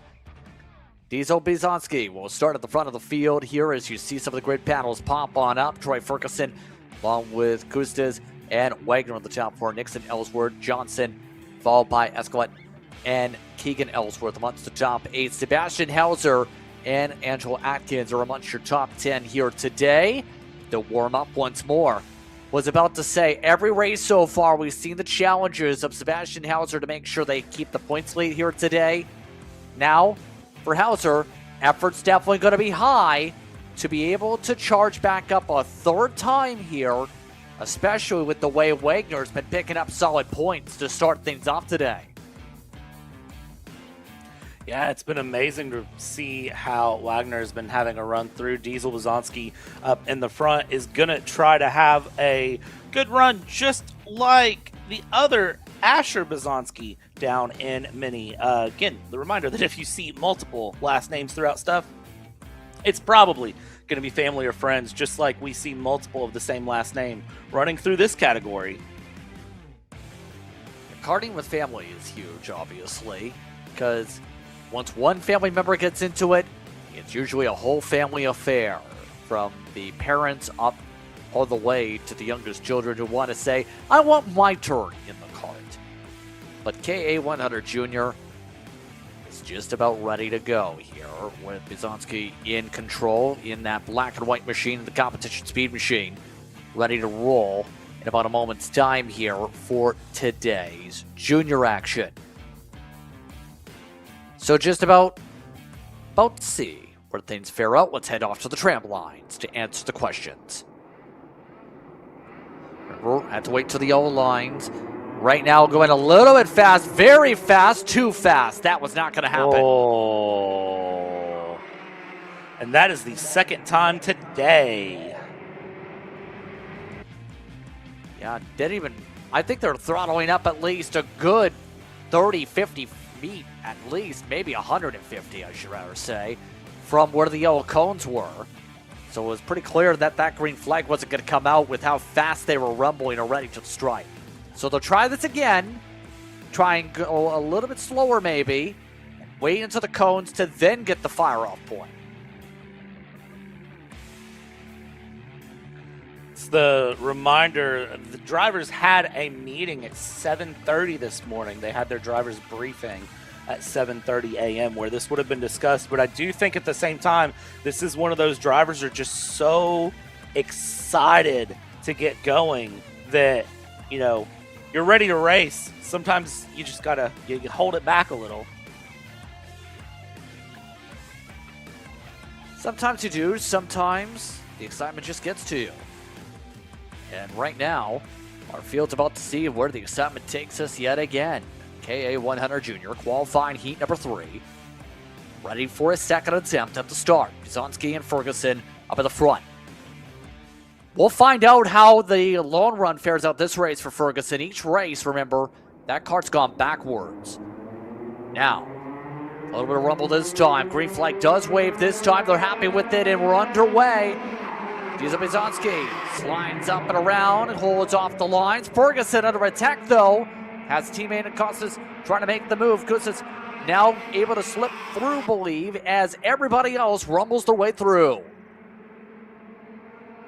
Everybody going through. You can already see the hand signals to go forward here, but the Kartnik teammates swapping positions, and that's ultimately going to compromise Troy Ferguson down 2 places now when his teammate there, Bronson Costas, decided to work his way along the inside, gets the pass through, but then his teammates left out, loses another position. So this is going to be the name of the game here, and you see, again, the hand signals going forward, everyone being very clear in the intentions. Charge ahead. Let's go. And able to make their way down the straightaway to end off the first lap. Everybody taking a stare back at each other. But Bizanski, remember, flag-to-flag last race, now trying to do so here. So far, Hauser already up to the 6th position on their attempt to charge back up a +3. Same for Daniel Ramirez and Sato should say. Each race has gone that way for them. Now, that in mind, as you see some of the GFCs get to work, should see a lot of teamwork maybe with some of the fellow manufacturers to figure out things. Hauser going to take the opportunities everywhere they come when you have passes like that happen in 5. Yeah, it makes a big difference here for all of these drivers as they go along here. You've got to be patient. You've got to think about what you're doing.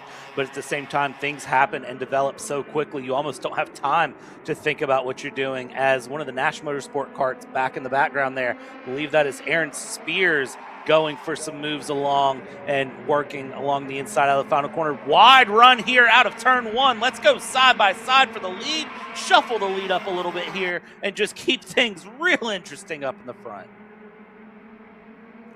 Very interesting, as Hauser does have the fastest lap, as you can see. Everybody else still trying to work their way through as the top 3 or 4 stay single file. Now, of note, yet again, Ferguson, we mentioned, got shuffled. You see him right behind Hauser. What do you think's in the conversation when it comes to Ferguson? Because every long run so far, that kart has fallen back from the outside front row to about 8th or 9th today. Was that just a strong qualifying effort, or is that something in terms of the setup side they need to adjust here for tomorrow to figure out a way to stop bleeding spots? It's got to be a setup issue. I know being quick in qualifying, as we say all the time, qualifying is important, but it doesn't set the stage. It's not where you get the points usually. You have to make it through the heats, the superheat, and the final here as the fastest kart is now Jet Whipple past for the lead. Up in the front here, Bronson Costas and Nixon Ellsworth going around here having a good little battle as they come through. And it is going to be Costas there in the Kartnik kart who's able to get the lead, top 5, nose to tail all the way through. But yeah, no, looking at Ferguson, I think for Ferguson, it's just a case of probably a little bit of a setup issue. Back and forth they go for the lead. Look at that. Nixon Ellsworth is now in the conversation up at the front. So a Formula Works machine again leads. Give that a moment. Into the grass we go. Bizonski, 3 wide in contact. No! Hauser sent spinning. Hard spin and a barrier goes flying. Several carts scattered. Yellow flags wave in turn 1. Oh, wow. Ellsworth and company hold things off at the front of the field. Here come the Kartniks of Kustas and everybody else lining up. What a vicious incident as everyone else rumbles their way through the corner. They battle for the race lead side by side yet again.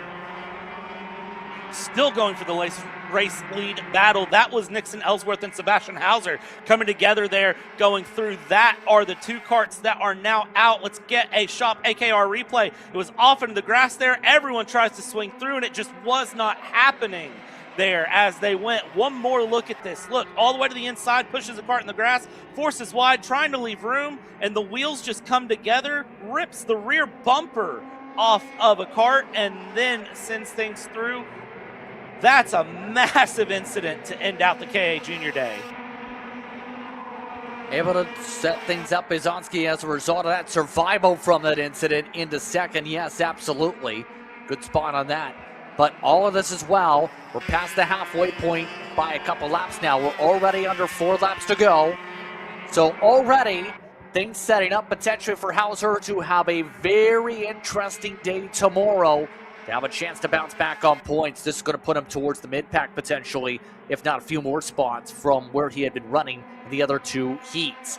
Bit of a move for Bizonski, too far back though to think about it, because this continues to stay firm in front.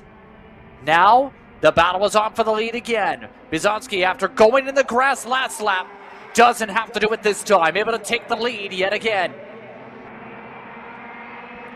Great move there from Bizonski into turn 1, just setting the position, setting the stage, and sending it through, taking that tighter line into turn 1, and Kustas not able to defend it through. Now watch Wagner there in P3. Braden Wagner looking very feisty, quick there, and Ellsworth in 4th, definitely feeling good. Top 10 all in a big train here, a top 13 all in a very large train here close together as they are following the leader through. And here we go, pass for the lead, looking for it here inside to outside. You see the hand signal from Costas, but it's not gonna matter. Here we go, let's see if we can switch back through, hold the outside. They come to 2 to go. It's still a drag race up front. Anyone in this top 10 can win it.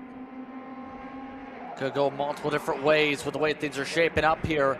Kustas trying to make sure things stay firm. A little bit of shuffle coming up to 2, 3 onward. Going through Rocky Moran, they work their way through the bank corners. You've seen the tires roll earlier. A bit of a deep bowl there.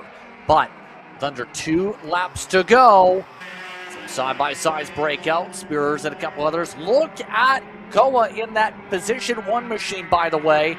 That 311's been a big mover multiple times today. Double-digit spots now, is in the contention for the lead pack as a result of all the wildness so far in this one. Same with Spears, who's now up 6.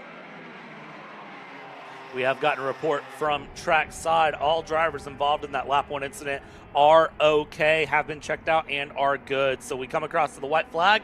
That is the best news. The carts may be damaged. They got some work to do overnight to get those carts ready for tomorrow, but the drivers themselves are okay here. Look over the shoulder in the lead there from Costas in the Kartnik kart. Formula Works Racing behind him. Competition Speed behind that. Kart Sport behind that.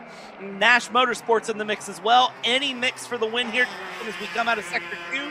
And this is going to be genuinely anyone's game at this point if they can catch the back of Bronson Costas. That's the huge thing right now with the way things are shaping up. Wagner might be too far back from Bronson's 315 machine to get there for the win. All that being said, third's up for grabs. A little bit of side-by-side there as Bizanski tries to sort. Checkered flag, the 315 takes it. Bronson will go to victory lane in this one. What was a busy time for Gustav Wagner in second. Keegan Ellsworth gets set in third. Daniel Ramirez up 10, by the way. Gets in front of Bizanski, who plummeted at the tail end of that one with that side-by-side. So an interesting race, to say the least, with 3 DNFs.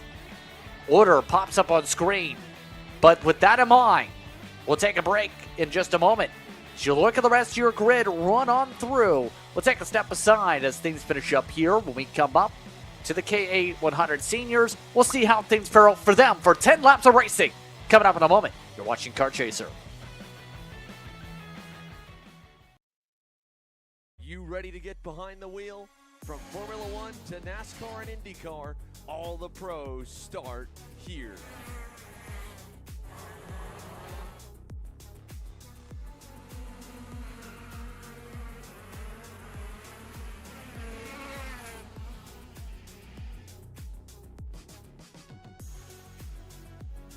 For more information, check us out online at mcckarting.com or call us and go racing today. K1 Circuit, the world's greatest outdoor karting facility, is now open. Open karting and rental session schedules are available online. Rentals will resume today after the race event at 5 p.m. Thanks to Kart Chaser for live streaming the event at K1 Circuit. Your coverage will resume shortly.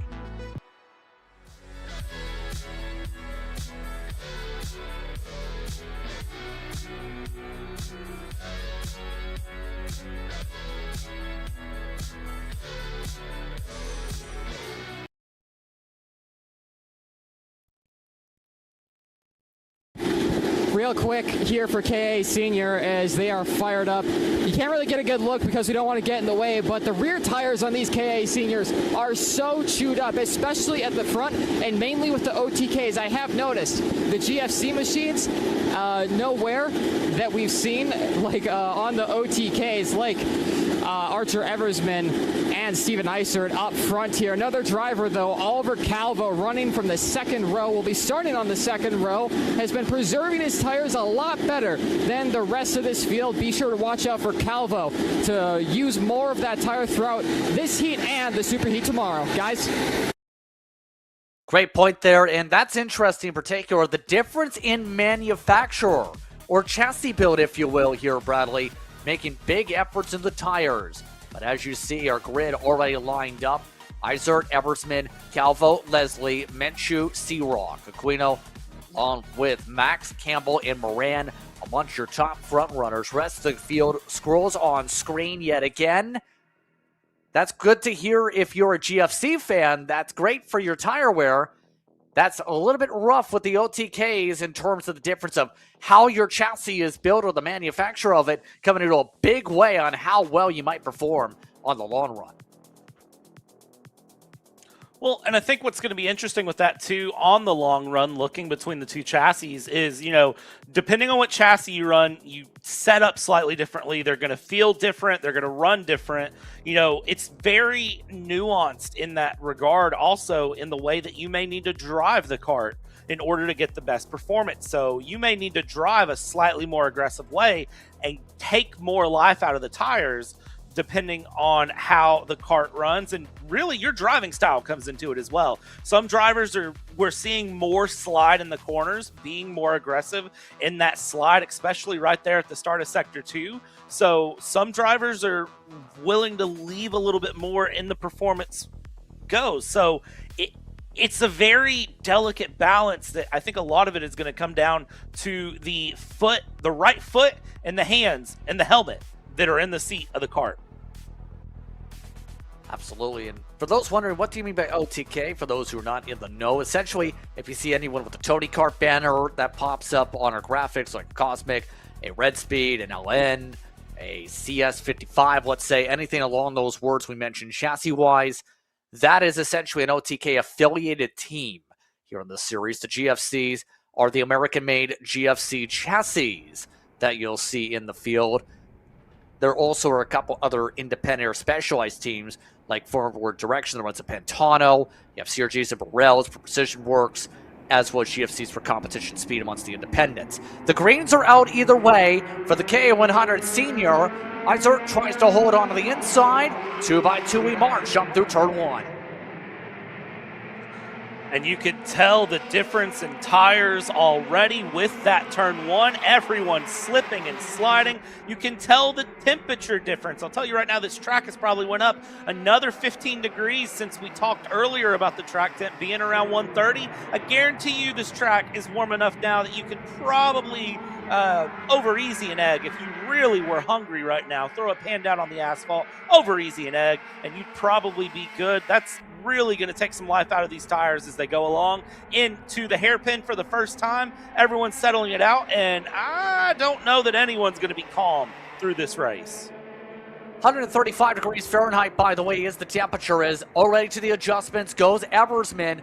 Look at that, might be trying to regulate some of the fuel in terms of how much the richness goes in there. Calvo took advantage amongst those pokes, but stay along back in the spot because Eversman got the run for the outside. So little bits of adjustments here earlier as Isert really gapping things. Calvo, he wants some spots back. Takes the position away, brings Minshew with him for the top 3. Great move there from Minshew to follow along with Calvo. See that move set up and go along. And then a great job there from Archer Eversman to slot back and minimize the damage. You see just how close all these karts are, nose to tail to nose to tail. If you aren't careful, you can lose multiple positions and more very quickly as we go along here. Down the front stretch we're going to go. 1 kart pulling out of line, 2 karts pulling out of line here. Everyone looking for a little bit of a move. You got to be careful with the slipstream, and that is going to slot things in. That is going to be Jackson Minshew. They're the Calvo driver development driver. Moving up to P2, leading over Oliver Calvo there. Able to take the spot. Minshew now up the spot. Rocky Moran up at the top of the board. Of course, the Moran's big in terms of the development of this track. Able to get it off the ground, and it's part of the design process for Rocky Moran Jr. initially. So, good to see Moran inside the top 10 at the very least here today. But, more importantly here on this third lap, 2 laps complete in the books. It's a bit of a choo-choo train now.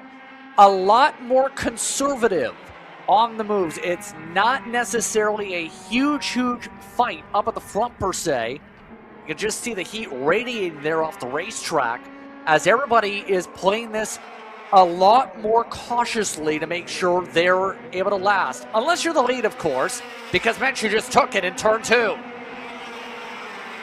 Great move into turn 2 there from Jackson Minshew, moving along there and going up. And fastest kart on track, as you can tell. Dive down the inside from Oliver Calvo saying, you know what, I want to follow along. Look We've at got 2 karts around there out of sector 2. 2 karts get destroyed. We'll see what happens there for them, as they are going to lose a ton of time, obviously, as a result. Leaders continue to chug on through. That included Iser lost some spots. Leslie amongst Aiden Aquino, who's a part of the double duty competitors, were the ones collected in that. So both of them will plummet down the order into the 20s and 30s as a result of heavy bodywork coming off some of those karts.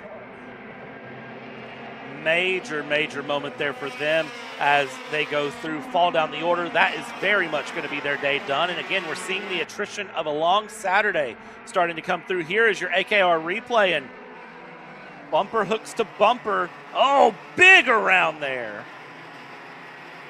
The Iser got shuffled on the outside. He wasn't in the incident, but you see the front end absolutely decimated. That's going to bring at least one of those karts over the meatball flag.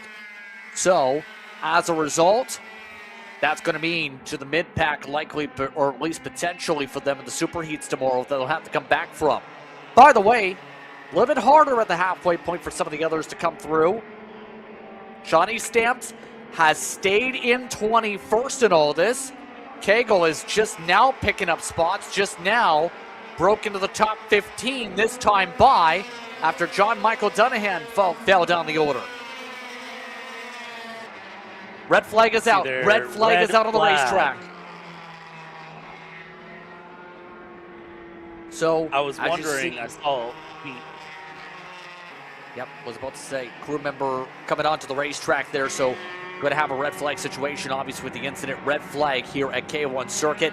Bring this action to a pause at the moment. So, field brought to a red flag. We'll jump off the mics here as crews get to work, and as you see, safety crews are immediately rushing to the scene.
Empire Karts, your trusted trackside kart specialist, proudly supporting champions of the Future America Series, West Coast karting teams, and racers. Empire Karts, your trackside solution.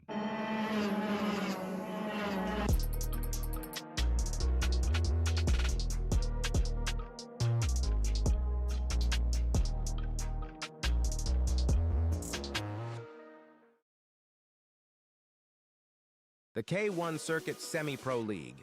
This is a competitive race series with two classes. Junior Series for those who are under the age of 18, and the Senior Series for those who are 18 or older. If you think you have what it takes, come out and prove your skills on League Night. Both schedules are live on the K1 Circuit website. Your Kart Chaser live feed will resume shortly.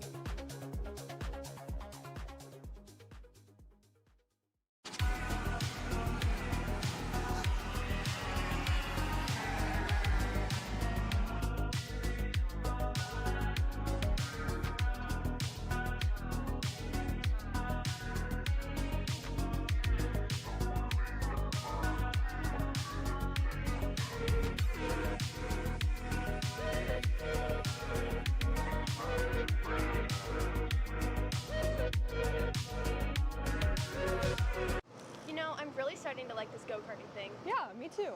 Oh my gosh, can I show you this cute dress I just got? Yes, of course. Oh my goodness, it's so cute. I just love shopping. I love shopping too. Oh my god. Wait, did you guys say you like shopping? Yeah. Of course. Well, dude, I have the perfect place to do that at. ShopPayCara.com. At ShopPayCara.com, you can get free shipping on orders $200 or more. You can get anything you want, like MXC rims, gloves, rib vests, shoes, anything that you need, all at ShopPayCara.com.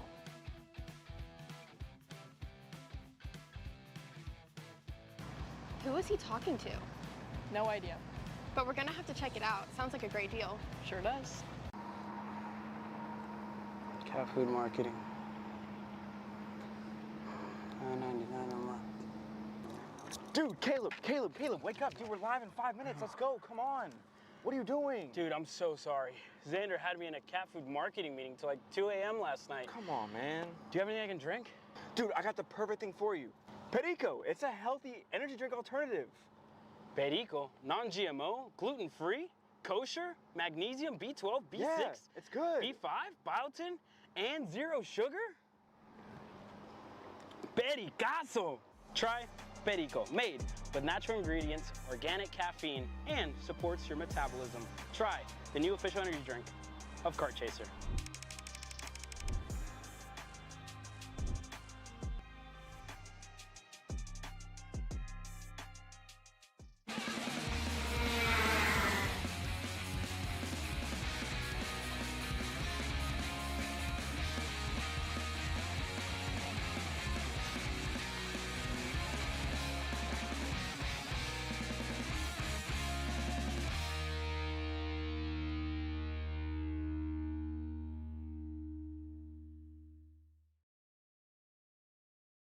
This is Henry. Henry feels sad. Henry feels sad because it's time for his next big race and his go-kart is in bits. Henry doesn't know that Acceleration Kart Racing is the United States' #1 shop for all of your karting equipment needs. Henry also doesn't know that Acceleration Kart Racing can deliver anything from tires to race suits and even wheels directly to your front door or to the racetrack itself, quickly and efficiently, with tech support available 6 days a week. Poor Henry doesn't even know that Acceleration Kart Racing offers free shipping to mainland USA on selected product if you spend $200 or more. Do yourself a favor. Go to accelerationkarting.com and make sure that you are never left stuck on the pre-grid with Henry. Be smart and don't be like Henry.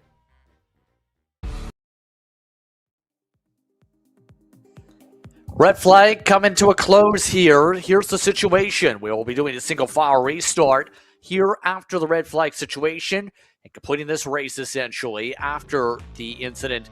Again, that involving Leslie, hearing in regards to that situation from the crash we've seen on lap number 3.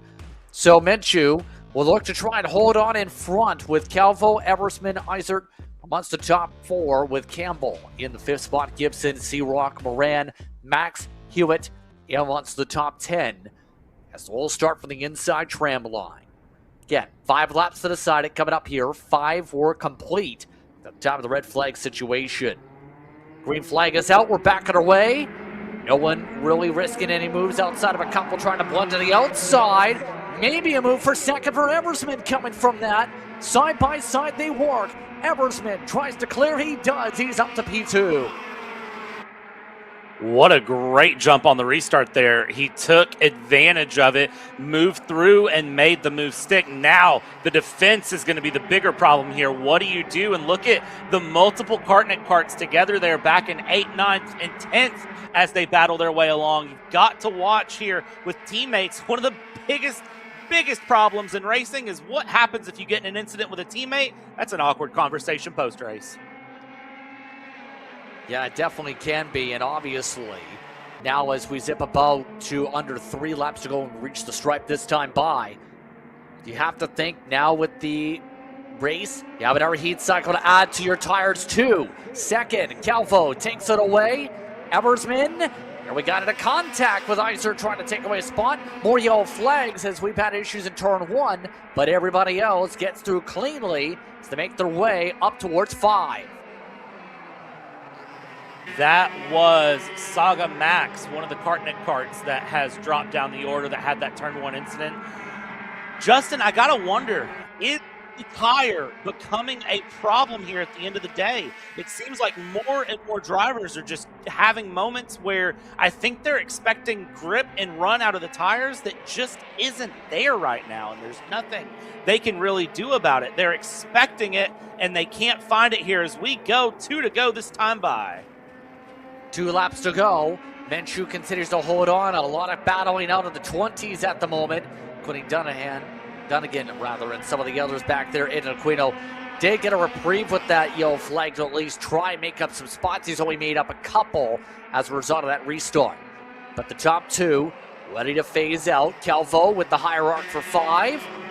Doesn't get a chance to do much with it. And Calvo, keep in mind, has been very competitive this weekend. One of the drivers that also races nationally, doing well, competing with Minshew. So they've built up a buffer yet again by 4 or 5 kart lengths. That buffer opening up here and along. Look at this move. I thought that was going to be teammates on teammates. It actually was in the background here as we come to the white flag. 1 to go. Minshew and Calvo going here side by side for the lead. Little bit of squeeze, little bit of room given. Big slide down the inside, and that was Minshew having to give a good little shuffle there to fix through. Holding together, contact through. That is going to be close. 1 car off in the grass. Absolute chaos in the front of the field for the final lap of KAC. Minshew shuffled all the way to 7th for the next scoring loop. Look at that, Dredden. Where did he come from is up in the front of all this. Calvo shuffled to 3rd. Last scoring loop has already lost some groovy. So everyone gets himself shuffled. All this is while Eversman looks to try and find things out here. Getting right for that run to the front straight away. All while we make our way to the end. Calvo is the current leader over Eversman as they make their way through. Crew members scramble. Scramble to the checkered as Calvo sits sliding. He goes in the dirt. It's Eversman who will take it on the stripe over Gibson and Iser. Big contact there coming to the line, going through, but Eversman able to come through. Wasn't able to tell from that angle where that contact came from, but that is a big moment there into the final corner of K100 Senior. Some uppies there as Calvo holds on to 9th. Cagle did get to 8th and all that as well. Eversman takes the win over Gibson and Isert. Minshew recovers from 7th to 4th. Campbell, Moran, Hewitt, Cagle, Calvo, and Searock. A part of your top 10 as you see just how things shuffled about there. Of note, the points leader, Johnny Stamps, having a very, very tough time this weekend here. Again, for the second of 2 heats, did not make it out of the teens. So, they'll make their way to the trampoline. So let's take a look at this. Wheel-to-wheel contact with Eversman, ramped up off the left side tires of Eversman. What a save to be able to keep it from not only the yellow cones, but from the wall. I don't know how he kept that. He took out the little mini orange cones. How he didn't hit a wall or yellow cones, I don't know as we go down here into the scales. And already hearing a lot of damage for Eversman potentially from that, so we might see pushbacks come into play. And you can see just how much the discussion's popping up here. Let's take a listen.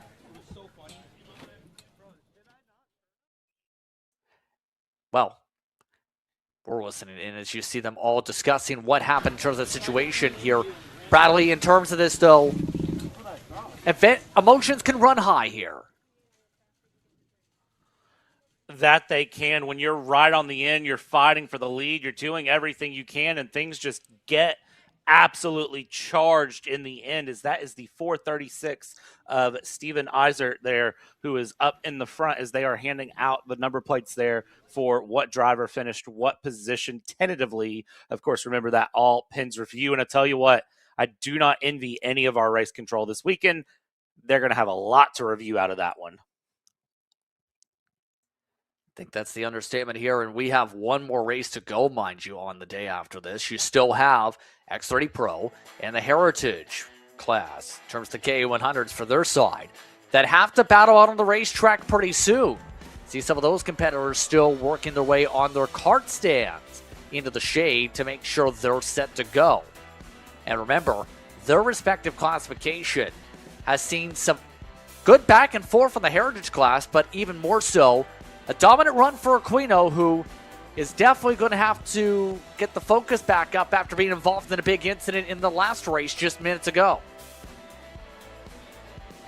Yeah, that is one of the craziest parts to think about, is that double duty definitely showing and hopefully able to just get right back out and get going with no issues here. Yeah, double duty, it can be good, but if you're ever wrapped up in an incident, it can be very, very, very difficult.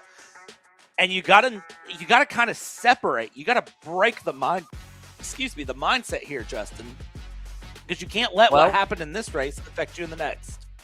Absolutely, and I'm curious what the mind is for Archer Eversman. He's with Nate.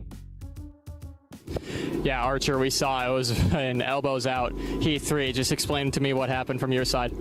Well, before the red flag, it wasn't too bad. And then on the last lap, I pushed him a little bit wide, and then he turned into me a little bit and kind of put himself off the track. But we still got the win, and our kart's really fast, so I'm looking forward to tomorrow. Yeah, I mean, you're up there in points. You have a really good shot at this championship. You've been consistent throughout it all. What would it mean to finally get a win come Sunday? It mean a lot. I'm in it more for the points, but a win is always nice, and it helps the points a lot for the upcoming rounds. Yeah, and then real quick before X30 rolls out, we've been watching a lot the tire wear throughout KA Senior. It seems like you guys were struggling a little bit with the rear tire, same with the Speed Sense guys, and really all the OTK chassis. Just talk to us how that's been affecting the racing thus far. Not too much. We made a change that affected the tire wear a little bit, but we went back to our old ways, and it's getting better for sure. Awesome. Thank you, Archer. Thank you. Archer Eversman, P1 in Heat 3. He'll go back to the Axis Kart Sport tent, debrief, and get ready for the Superheat and main event tomorrow. Guys? Well, interesting words there, to say the least. But on that note, we're one race away from the end of the day. We'll take a step aside. The drivers will have a chance to regroup. Well, you're watching Kart Chase for today's coverage of Champions of the Future and the America Series.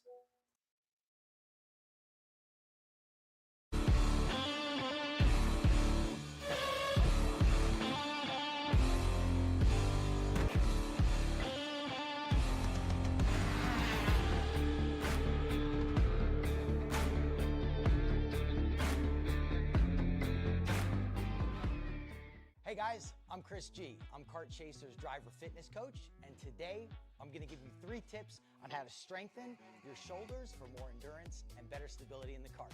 Here we go. Okay, so exercise number 1 is the front rope pull-through cable raises.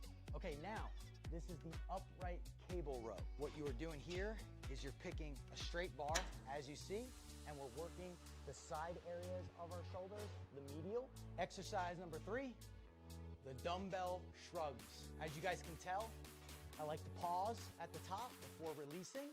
It's great for your strength, for that wheel stability. It's great for those shoulders and that upper back area. Chris G coaching. Race-ready training that carries into real life. That's what we do here. See you on the next one.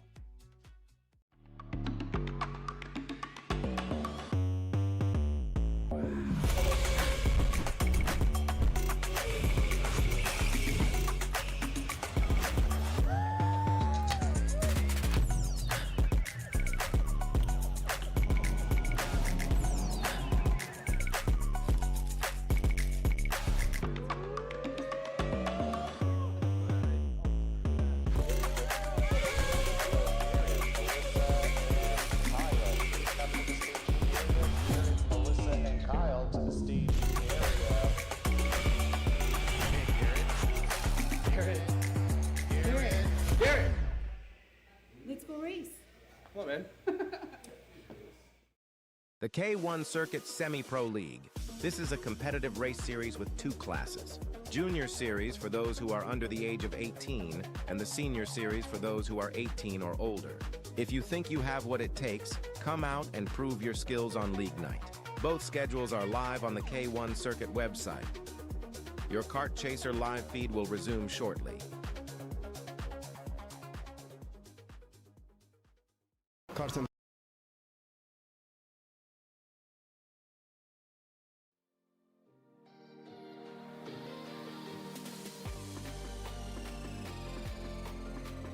grid for the final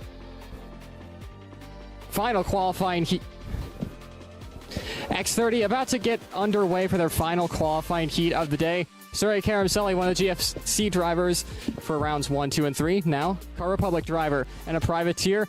Sergey, it's been up and down. The practice day, it took a while for you to get the KR into its window. It seems like you guys are finally in that, huh? Yeah, we definitely find the window. Now it's just up to me. Do you think you can give it to Aiden and get a win here? For sure. What's it going to take then? Just for me to kill.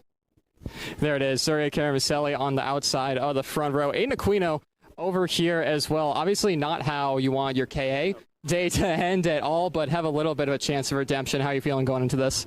Feeling good. Just a little tired right now, but feeling good still.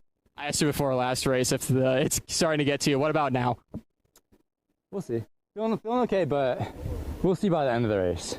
Might be Red Bull, but absolutely. Further back on grid here, final one we're going to get to is Mr. O'Connor himself.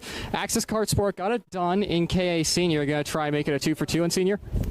I haven't raced KA Senior yet. Well, Archer, yep, Archer got it done. Can you do it in X30? For sure. We'll definitely try to follow it up with Archer, for sure. He's doing great, so it's time to go and follow up behind him. We talked earlier in the weekend that there wasn't really an expectation going into this one. You're on these two. You've been up front and with race winning potential all day. You think you can maybe squeeze one out and grab a win here to end the day? Yeah, I think so. I mean, we've been using the whole day to kind of watch them and see where they're weak, where they're strong, and I think I'll be able to know where to attack and go get it done. All right, perfect. 1 minute board, so we're going to get out of the way and let these X30 drivers get out on track. Justin and Bradley, back to you. Thank you very much, Nate. Some interesting words for the drivers and some encouragement, to say the very least, for what will be a competitive one today. You heard Karamsely ready to try and figure out a way to crack the code of passing Aiden Aquino for this lead here when it comes to the pro side. The Heritage having Daly and Gomez going back and forth each of the races. No Kart has been the full favorite amongst those two yet. Bradley, final race of the day. Now we get ready to see who has what's in store to try and take the checkered flag. I think this is going to be a case as the green flag waves and the carts roll of just who is really feeling the best right now. It's been a long Saturday here for all of these drivers. Lots of good racing. I think really for everyone, it is a case of who has saved enough in the tank to push to the end, whose tires are feeling the best. I mean, again, I said it before, I think at KA Senior, that tire issue really started to show itself. And I think here in X30, it's going to do the same here as they go along. It's just going to be a case of keeping it together as best as you can. Really think here the battles up in the front are going to go to show and give some good, strong fights as well. See the 9 carts you've seen pop up on the screen again. Aquino Karamselli, O'Connor. Ida along with Neo, followed by Anthony, Olin, Daly, Gomez. The 9 that are going to be on the racetrack. Do you think we see a change for this lead to take away the 20 for 20 and potential 30 for 30 laps lead streak for the 621? Or do you see Aquino just continuing what's been the status quo in that Formula Works GFC? Well, let's look at what's happened before. So Blake Lawrence in round 3 took all of the KA Heritage. Eric Doan took all of X30 in round 3. In round 2, it was Jake Drew. And in round 1, it was an absolute mixture of drivers. So round 4 can go one of two ways. It's currently leaning in the way of just an absolute clean sweep. But at the same time, you never know. It could start to really mix up here later in the day. Find out how they fare out here for our final mixture, indeed, of day 1 of 2 of round 4 of this season. Again, Heritage and Pro ready to do battle. The Pros at the front, the Heritage at the back in terms of their structure. Here we go. Aquino starts things off at the inside. Karamselli on the outside. Green, green, green. We're underway. Some side-by-side we work. Already a slip and a slide. Karamselli sent wide. A little bit of a bump possibly there with Aquino as that puts him back to 3rd. Make it 4th. Karamselli with a big moment there going around early on. Wide and wide through turn 1. Now already fighting to the outside here, trying to just recover the positions already lost, going from 2nd to 4th and trying to make it look like it was just 2nd to 3rd, trying to hold on as we battle for the lead through Sector 2. Now this is something we haven't seen all day, Sector 2 battling. It's been pretty much single file most of the time, and now we see side by side here into the hairpin for the lead. Dive to the inside, switch it back along, drag race to the line here at the end of lap 1. Up to the front goes O'Connor, up 2. Give it a moment though. Aquino goes right back up the inside. He takes the race lead. Either though in one of the other precision works. We haven't touched upon him too much today. Ida now looking to find a way ahead in this. Karamselli wants the spots back. Already side by side for P3. Couldn't get the crossover back though. So worked the way through. So now it gets interesting when you throw in another driver into the conversation we haven't seen all day here today. Thoughts on that here as the potential of the status quo now being broken? Well, I mean, breaking the status quo sometimes has to happen here, so no surprise to see through as well. Oh, so turn 1, lap 1, that wasn't necessarily just a run wide. That was a run off of someone's bumper there for the 604 of Karamselli. That is where that came from. As far as looking at the status quo being broken here with Hermida going through, I mean, Santiago Hermida looking here very, very quick so far. In fact, fastest kart of anyone so far here on track. See right now with the 50.1s, everybody else is around that ballpark at the moment, so it's only a few hundredths difference. But now up to P2 here. Great run so far to begin Heat 3. So far hasn't been in the main pack. For reference, one other start for Hermida on the season. That came in the opening round of the season. It was an okay-ish race in terms of the point tally in the final. Picked up 34 in the final alone that day. Currently in position to potentially leapfrog up to maybe 6th in the standings. But as you can see, already just got shuffled as a result by O'Connor as well as Karamselli. They'll make their way up to the D as Aquino puts himself even faster. He was half a second quicker than everybody else. Side by side, Karamselli takes 2nd.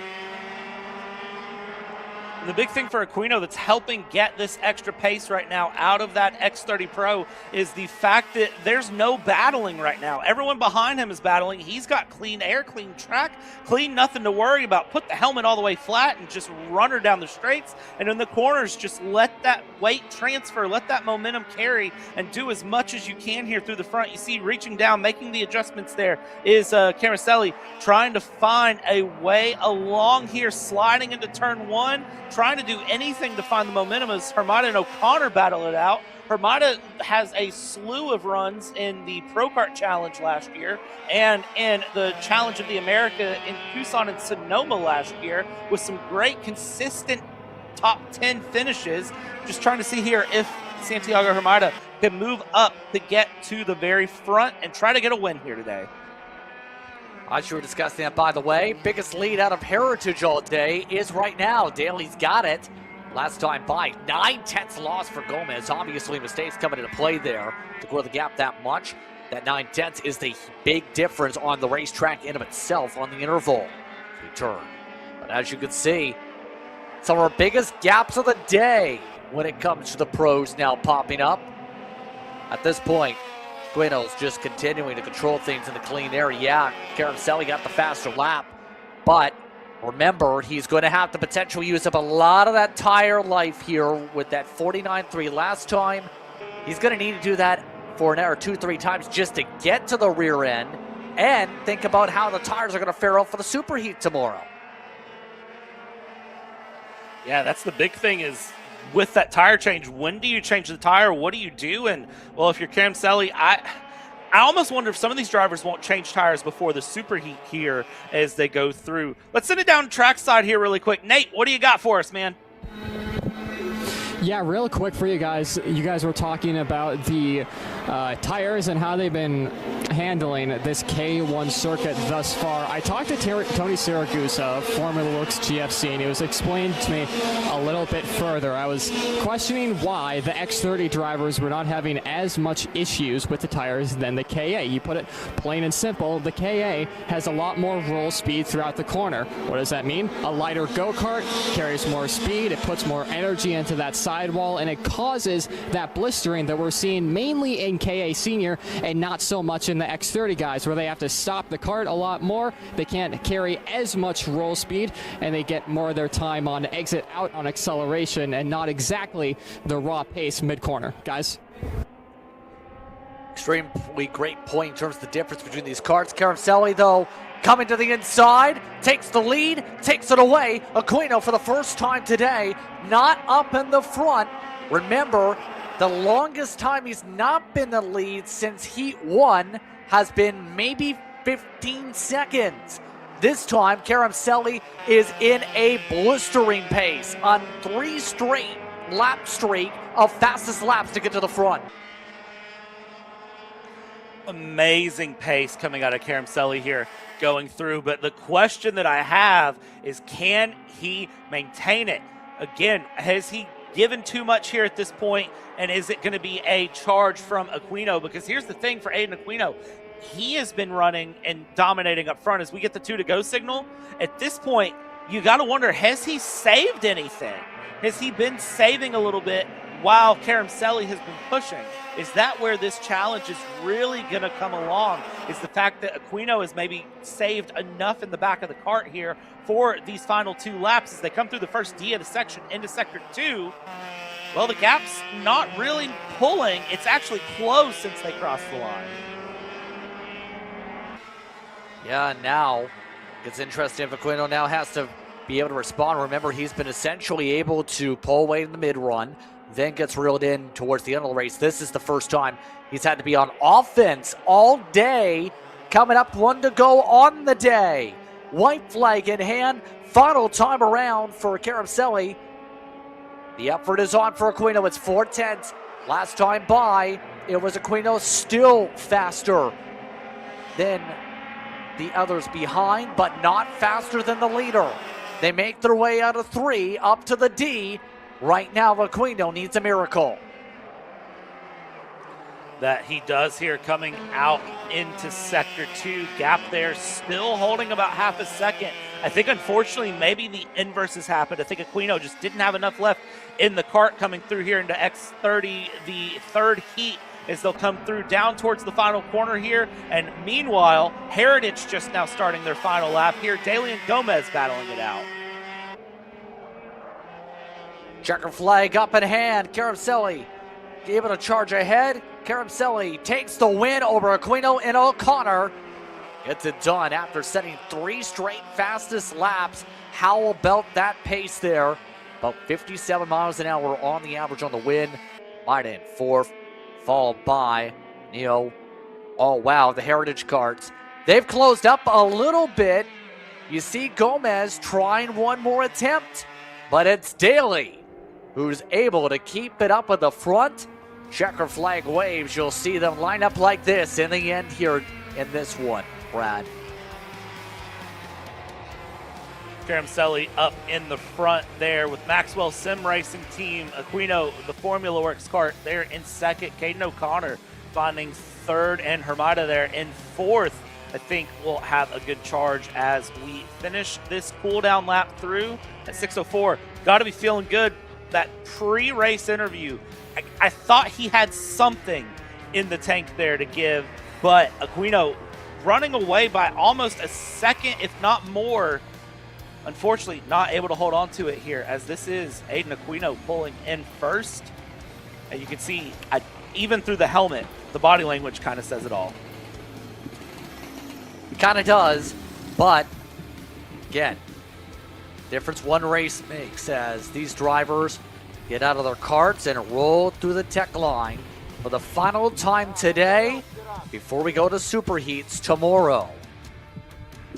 Let's see just how smooth the 604 looks with the black machine. Looked very, very, very comfortable in the races, especially with the later stages, but it was a mid-race charge that got the job done for Caroselli. So on that note here, Bradley, your thoughts after today's action, as we're not even at 4 o'clock yet and we're already done racing. It's wild to think that we're done racing already here for the day. I feel like none of the drivers are going to go for this, but let's send some drivers out on karts. Let's send the kart chaser crew out on karts and have a good little run. Maybe that would be a little bit of fun here, just to see how KC handles some things. Give them all some X30s, and let's just see who is the best KC member. It's not going to be me, I'll tell you that. I think my money is going to be on Nate down in pit lane because, well, I don't know. I just have a hunch there that Nate would be the best in pit lane. In terms of the karting side, I think so. He's got some ability. I know that some of the crew members have had the opportunities at some of the tracks to run rental karts here. So K1 is one of those two, which you can put together a lot of speed at with those rentals. Let's put it this way. I'm personally from Ontario, where the max speed limit apparently is about 45 miles an hour, which is essentially what you would run on a normal road. You can go double, if not more than that, when it comes to tracks across the United States. And it's a big adjustment period if you're not used to speed in a rental kart, let alone in a normal kart. Nate is standing on by. He's caught up with some of your competitors.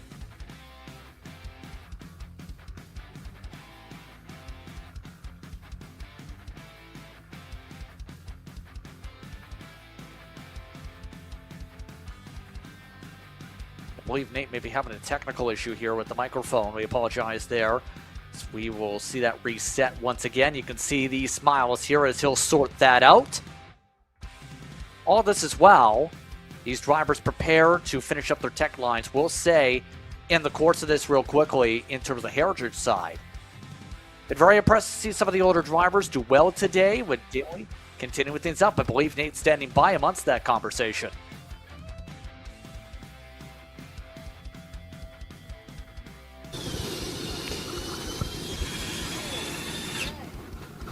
Yeah, really quick there, guys. Wanted to chime in on the banter. I do appreciate the kind words about me being quickest of the crew. I have to give a quick shout-out, though, to Hunter Bolton, who is producing and on switches this weekend. Incredibly talented in the 206 and a driver that we see a lot at four-stroke events. Maybe not as much because, unfortunately, we're keeping him around this year. But, you know, I've been saying this for quite some time. We need a KC media race. Have the drivers do what you see in Xfinity now, the O'Reilly series of the driver broadcast. Let's swap roles and have them broadcast us racing, huh?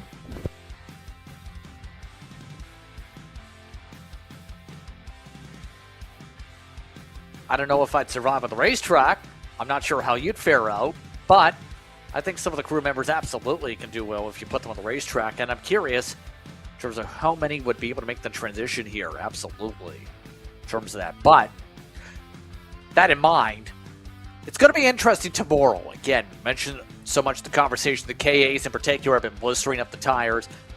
Now, the main thought, though, is what you do to adjust for the superheats tomorrow, because you're going to have a kart that lasts a fair bit longer for your long runs. Yeah, tomorrow's racing is going to be exciting. The tomorrow run here, warm-ups kick off at 8:15 a.m., going through, and it's 10-minute sessions for each class, and then superheats will kick off.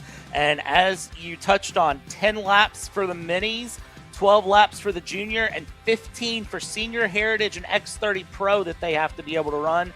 Then they take a break, and then they go into even longer sessions. Add 5 more laps to each of those runs here.